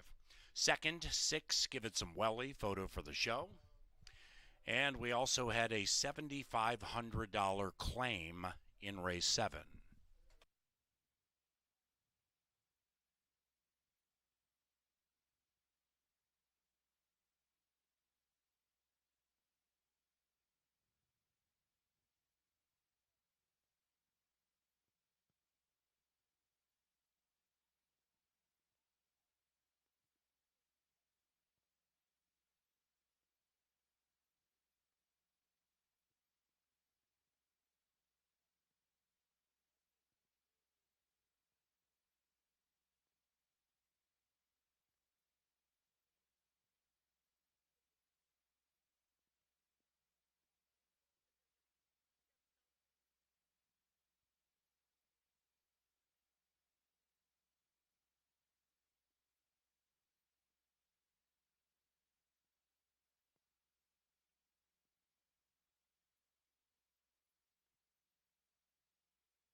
Ladies and gentlemen, number 1, North of Eden, was claimed by trainer Carl Broberg for Rocket Wrench Racing. That's number 1, North of Eden, tagged by Broberg for Rocket Wrench Racing.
Now entering the winner's enclosure, Double Bee Sting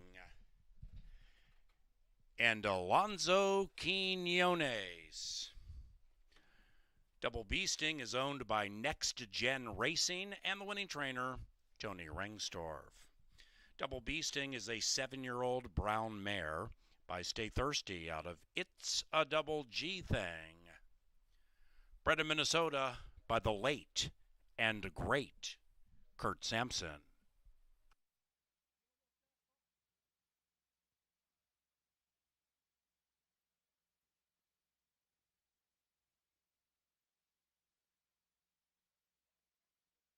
The numbers 3, 6, 11 for your try. It's tighter for the soup. And we have daunting weather in the area. Stand by.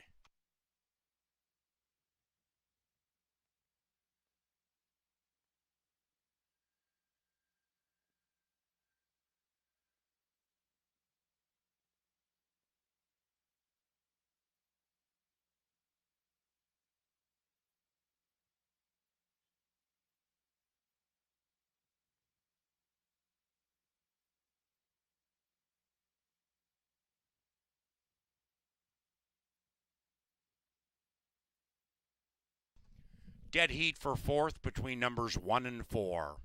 Dead heat for fourth between 1 and 4.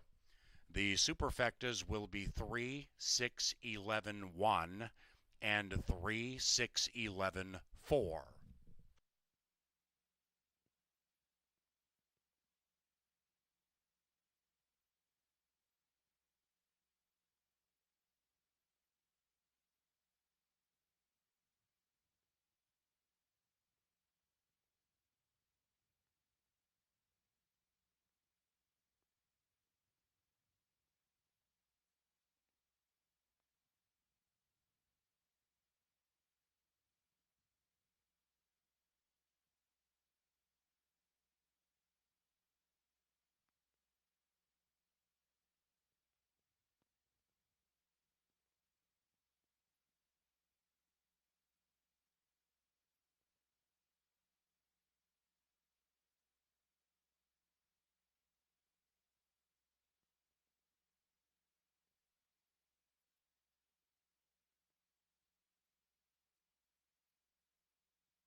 All right, here are the payoffs. Race number 7 is official. Once again, multiple superfectas with the dead heat for fourth between numbers 1 and 4.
Save Housemaker, the 9-year-old mare. A bit slow out of the gate, goes right back to last. Double B Sting off the layoff, flashes good speed at 2.5 to 1. Double B Sting, this speedy Minnesotan, grabs the lead around the first turn and goes quickly, and is doing so to the inside of Distinct Approval. And 3 and 8 race out about 4 or 5 lengths clear from Extra Gorgeous. After that, Lila's Lucky Lady from that 11 spot with the rail at 20 gets down to a good spot, 5-6 from the front, and racing to the inside of Coco Loco Mama. Then we come to Sirita. This 8-year-old mare is now 9 lengths from the lead, joined by Give It Some Welly. And Give It Some Welly is about 4 clear from Friendly and Kind to the inside of North of Eden. That 8-year-old mare's 10 out of it, beginning to advance. Far, far clear from Housemaker, and the one way back in last is Yankee Pride. Off the far turn they go. They're chasing Double B Sting, and Double B Sting is proving to be faster than them all as they come to the top of the stretch. Double B Sting a length and in second is Distinct Approval. Right behind them is Give It Some Welly, and that one now has the light of day, but Double B Sting means business, cutting clear by 2.5. Give It Some Welly attempting to cut into the margin. Then we come to North of Eden, charging on the outside, but it's too late. Double B Sting has taken them wire to wire. 3, 6, and 11 in race 7. Ladies and gentlemen, we will have a weather-related delay here at Canterbury Park. There is a tornado warning in the area of Shakopee. Those of you outstate, Shakopee, the home to Canterbury Park. Those of you on track, we encourage you to move into middle parts of all levels and away from windows just in case. Once again, a tornado warning in Shakopee. And we encourage everybody to move into the middle parts of our racetrack on all levels and avoid windows in those areas just in case. It says race 8 about 20 minutes from now. We hope to get race 8 off close to that time, and we will share information with you as it's made available. Thank you.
Ladies and gentlemen, the horses for race number 8 are heading to the paddock. Now, we believe we have a relatively clear window of weather where it is our hope at Canterbury Park to get in our final 2 live races.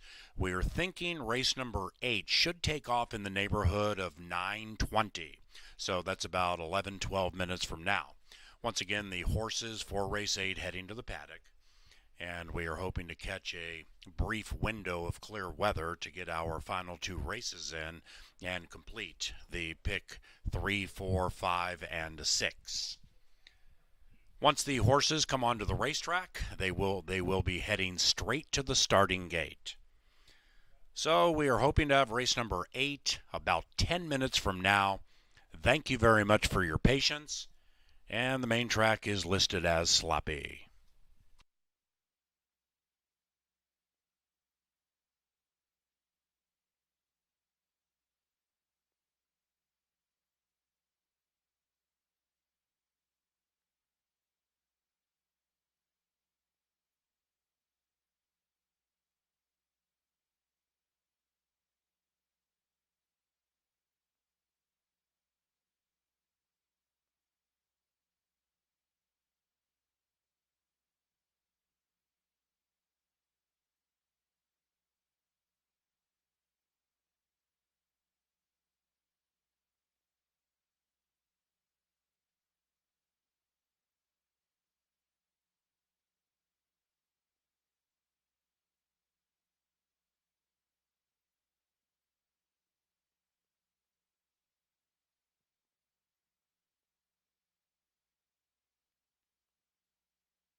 Coast all clear. At least that's what I'm told from my handy-dandy iPhone, and Siri would never lie to me. That was a little scary for a little while, but no worse for the wear. Track listed as sloppy. A great job by not only our track crew, but all involved. Horses all safe, and we're ready to go for the late daily double in here, race 8. If you're still alive in that record-setting pick 5, best of luck, as we are certainly thankful that it looks like we'll be able to finish the card.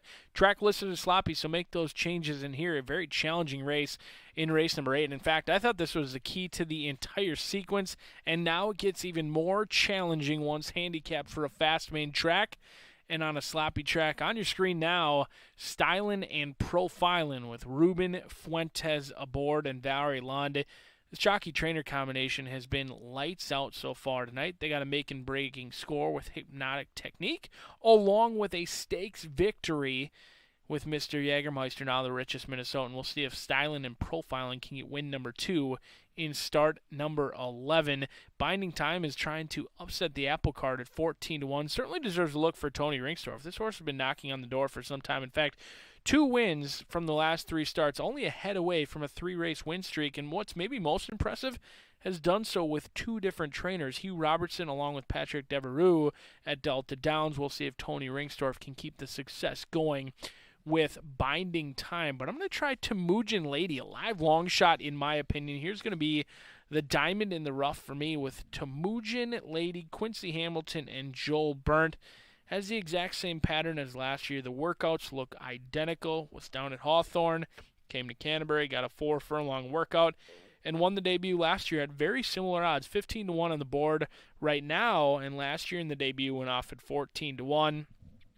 Certain people will look at that claiming $7,500 race last year, but you know what? They won the race, got time off, and coming right back in a very reasonable spot. Joel Burnt going to send out your likely favorite, who's a little chilly on the board, in Midnight Current for Lothenbach Stables, 4-1 right now. Eddie Martin Jr. getting the call as Lothenbach sends out Midnight Current. Dan Schorsvik sends out Temujin Lady, and Joel Burnt sends out the stablemates. Midnight Current's done a little wrong so far. Lightly raced, 3-year-old filly by Midnight Loot has a win and a second place finish with Rye Huckleberry aboard. Had a very successful 2-year-old season. We'll see if that can translate to talent at 3. 4-1 though, chilly on the board because plenty of the money has come in on Sailing Along for the Hall of Fame trainer Francisco Bravo, Juarez, and Michael Grossman. These guys win races, and they did just that.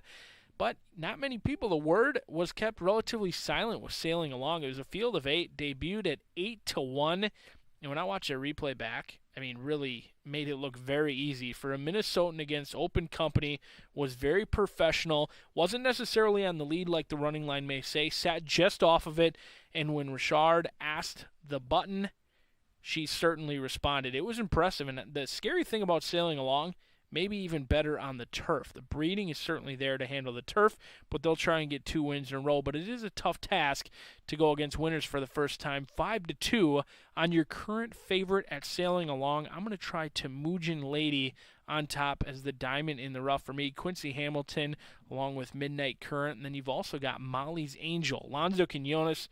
There's no jockey right now hotter than Alonzo Quinones. Certainly Ruben Fuentes and Cecily Evans have 2 wins on the night, but Alonzo Quinones has started this meet off the right way, and that is getting his picture taken plenty of times with owner Pete Matson. They'll look to pick up where they've left off with Molly's Angel, the homebred for him. 1 for 5, won the debut for fun, then dove into the deep end in the $100,000 Northern Lights, and the last 3 have been against Open Company. So Molly's Angel, I can assure you, will appreciate the class relief today. Turf to dirt in play, getting plenty of relief and bet down right now from the 8-1 morning line, down to 7-2 at this point. But I'm going to try the long shot Temujin Lady. It's 9-6-1 for me. On behalf of all of Canterbury Park management, thank you for your patience during this weather delay. Not much you can do when the skies open up and the rain comes pouring down, but we appreciate you being awfully patient, and we'll get through these last 2 legs, and we'll look at some payouts. Good luck.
Sir Leonard Dykert's call to the post brings the runners onto the track for the Canterbury Park Day 2 penultimate. Double wagering. Scratch those also eligibles, 13, 14, and 15. Main track sloppy. They're heading right to the gate. Make your wagers now.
It's post time. Post time for the 8th at Canterbury Park. Once again, ladies and gentlemen, thank you very much for your patience through the weather delay. And here in the 8th race, beginning that late double. Sailing along, the impressive winner from Will Rogers is favored in lukewarm fashion. Hell of the North from the inside just went to 3-1.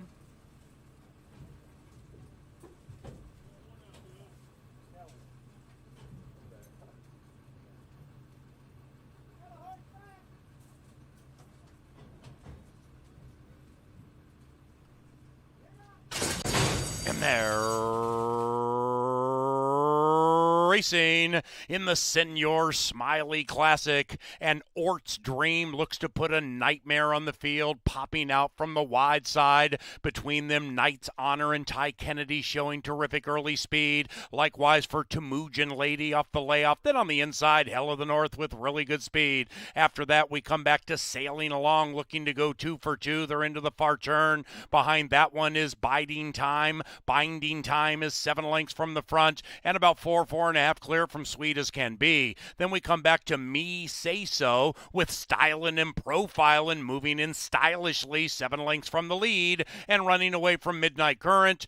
We have several blowing the turn, including Midnight Current, and they're coming home now. Hell of the North, the one to catch on the inside. It's Hell of the North leading it from Knight's Honor. Outside of that is Sailing Along, Stylin' and Profilin' on the far outside, but they're all chasing in vain because number one is number one. Hell of the North finds heaven.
Number one, Hell of the North, ran first.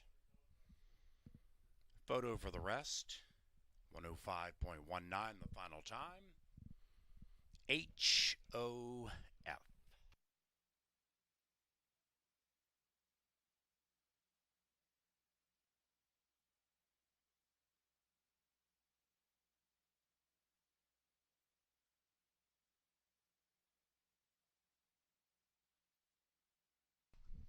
Number 3, Stylin' and Profilin' ran second. It's 1-3-4-10.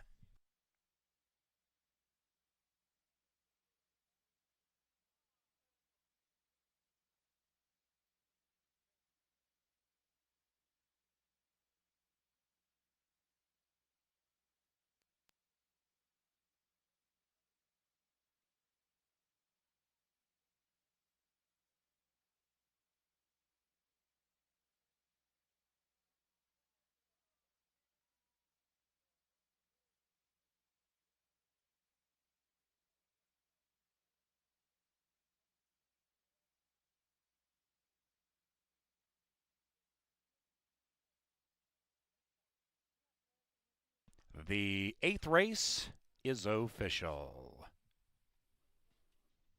Into the Mystic Lake Winners enclosure, it is Hell of the North. and Dean Butler. Hell of the North is owned by Rake Farms, who also bred the filly in Minnesota. And Hell of the North is a 3-year-old daughter of Twirling Candy from the Leighton Heat mare, Sky and Sea. 52 and change for the exacta. The trifecta paid $306. 10-cent superfecta $272. $26.70 for the double. And the pick 3 paid $85.40. The 9th race is the final live race this evening at Canterbury Park. Once again, the main track is sloppy. And in the 9th race, scratch numbers 4, Market Analysis, and 11, Tashkent.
And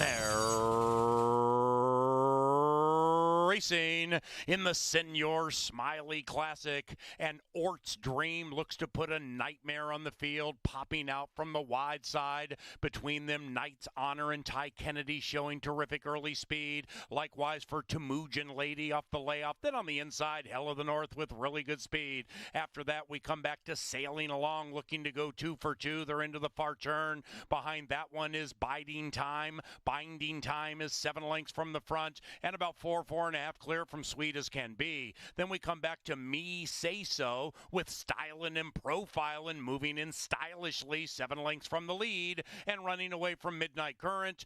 We have several blowing the turn, including Midnight Current, and they're coming home now. Hell of the North, the one to catch on the inside. It's Hell of the North leading it from Knight's Honor. Outside of that is Sailing Along, Stylin' and Profiling on the far outside, but they're all chasing in vain because number 1 is number 1. Hell of the North finds heaven.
It's been a challenge, but we've made it to the nightcap here on only day 2 of the 2021 meet. And what a day it's been. The 10,000 Lakes goes to Mr. Jägermeister. And then we've got Clickbait in a dominating performance to get Cecily Evans her first stakes victory ever. So big congratulations to those 2 stakes victors today. It's awesome to see Mr. Jägermeister back on his A game, one of the best Minnesotans we've ever seen. And in fact, by earnings, he is now the best Minnesotan. And if you're still alive in this pick 5, congratulations, you're alive in what was a record-setting pool, and this one may be a record setter for quite some time. Over $650,000 bet into it. A huge thank you to everyone who dove in today and played, and we're certainly thankful that despite some weather issues here, we're certainly getting the races in. The rain has started to fall here again at Canterbury Park. Won't change any conditions, but it is raining rather heavily here at Canterbury. Can't really see it on the screen, but it's certainly coming down. In this race, in the nightcap, I'm going to try and make a play in here with Minnesota Miracle. Minnesota Miracle drawn favorably down on the inside. Not too worried about getting any trouble because this horse has a ton of speed. Very tactical for the Minnesotan bred by Lothenbach. First Samurai in the breeding. The breeding has been there, and the results have been too. 5 for 14, somewhat of a win machine for this 5-year-old. Quincy Hamilton looking to take them gate to wire. And I know there's only a 5 in the win column, but it could easily be a 7. This horse has lost the last 2 times by less than half of a length. The beaten favorite, but we're going to get value today. This horse has gone off favored the last 3 times. However, the bettors don't like the layoff. 13-1. Instead of being even money like they were last time, I'll certainly take the double-digit odds price in here with Minnesota Miracle. But Tuco Bay, along with Derby Code, may have something to say about that. Tuco Bay is a fellow Minnesotan down on the inside with Ty Kennedy. Hasn't won in 2 years, but his races certainly mean business. The numbers absolutely fit. And Derby Code, off of a claim in here, gets Alex Kinchari aboard. As you can see on the consensus picks, a little bit all over as the horses head right out to the track. Shortened warm-up. Don't forget, get those plays in right now as we're 3 minutes away from the nightcap. Live racing does return tomorrow at 5 o'clock.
Walking onto the sloppy main track for the 9th race, final live race tonight, heading right to the gate. We are under a spring squall here in Shakopee, so make your wagers ASAP, plan accordingly. 9th race, a few minutes from now.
They're at the gate. It's post time.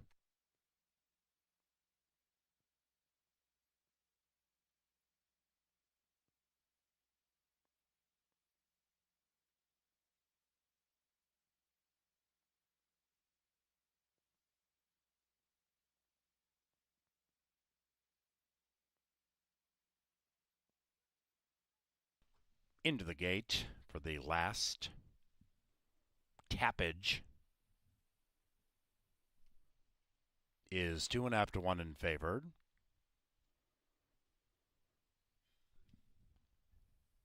Minnesotan Tuco Bay 3 to 1. Two back.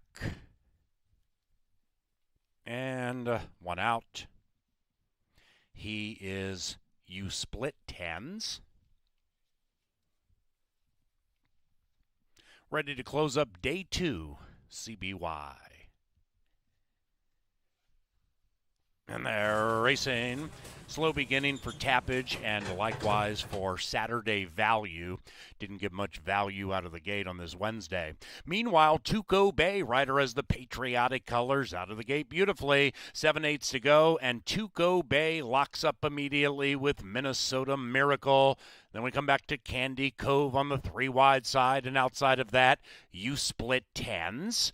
4 wide and contesting the early lead. And said quartet slugs it out as they slosh and splash up the Canterbury Park barn side. Saturday value is recovered from the bad start and now is 5th and 5 lengths from the lead. That one's to the inside of Chicken Truck. Then is 2.5, 3 back to a recovering tappage. 1.5 to the good of off sixes. And then we come back even farther, way back to Derby Code, who is last. And they're into the far turn, and Minnesota Miracle is first. It is Minnesota Miracle with a tenuous lead. Tuco Bay was on the lead, dropped back to 4th, and now is Resurgent, right behind the leading Minnesota Miracle.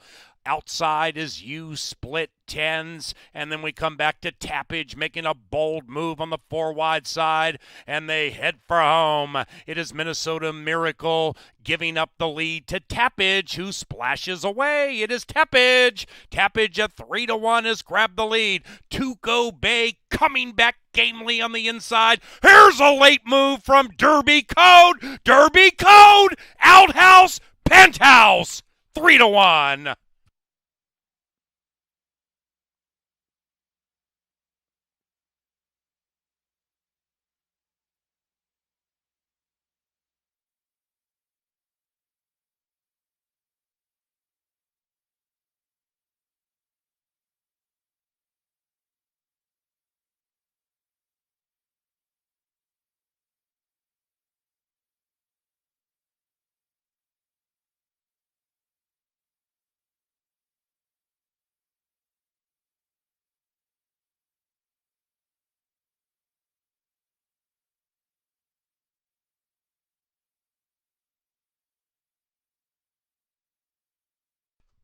Seven, Derby Code, Silky Sullivan-esque.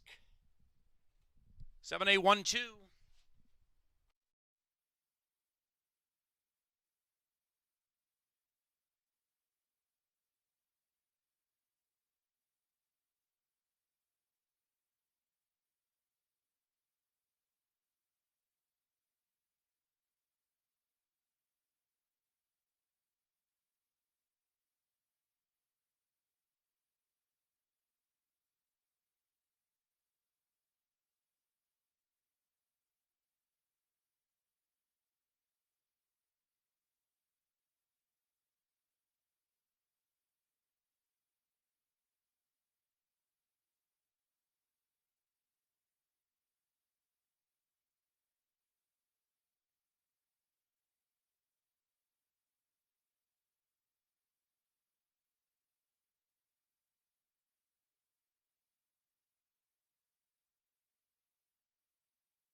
Day 2 CBY is official. Exacta 16, trifecta 37.55.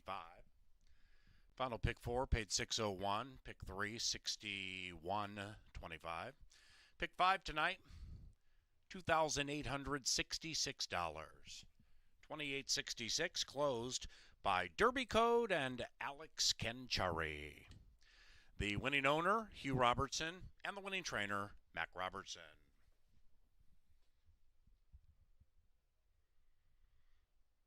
The 6 of 6 paid $13,786. Racing resumes tomorrow at 5 o'clock. On behalf of Canterbury's management team, our television department, and your friends in the Dark Star press box, we thank you for watching and wagering on Canterbury Park, whether on track or online. If you're leaving Canterbury Park here in Shakopee with this bad weather, please drive safely.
To close up Day 2 CBY.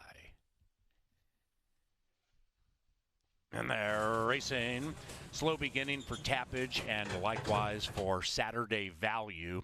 Didn't give much value out of the gate on this Wednesday. Meanwhile, Tuco Bay, rider as the patriotic colors out of the gate beautifully. 7/8 to go, and Tuco Bay locks up immediately with Minnesota Miracle. Then we come back to Candy Cove on the 3 wide side, and outside of that, you split 10s, 4 wide, and contesting the early lead. And said quartet slugs it out as they slosh and splash up the Canterbury Park barn side. Saturday Value is recovered from the bad start and now is 5th and 5 lengths from the lead. That one's to the inside of Chicken Truck. Then is 2.5, 3 back to a recovering Tappage. 1.5 to the good of Off Sixes. And then we come back even farther, way back to Derby Code, who is last. And they're into the far turn, and Minnesota Miracle is first. It is Minnesota Miracle with a tenuous lead. Tuco Bay was on the lead, dropped back to 4th, and now is resurgent right behind the leading Minnesota Miracle. Outside is you split 10s, and then we come back to Tappage making a bold move on the 4 wide side, and they head for home. It is Minnesota Miracle giving up the lead to Tappage, who splashes away. It is Tappage. Tappage at 3-1 has grabbed the lead. Tuco Bay coming back gamely on the inside. Here's a late move from Derby Code. Derby Code, Outhouse, Penthouse, 3-1.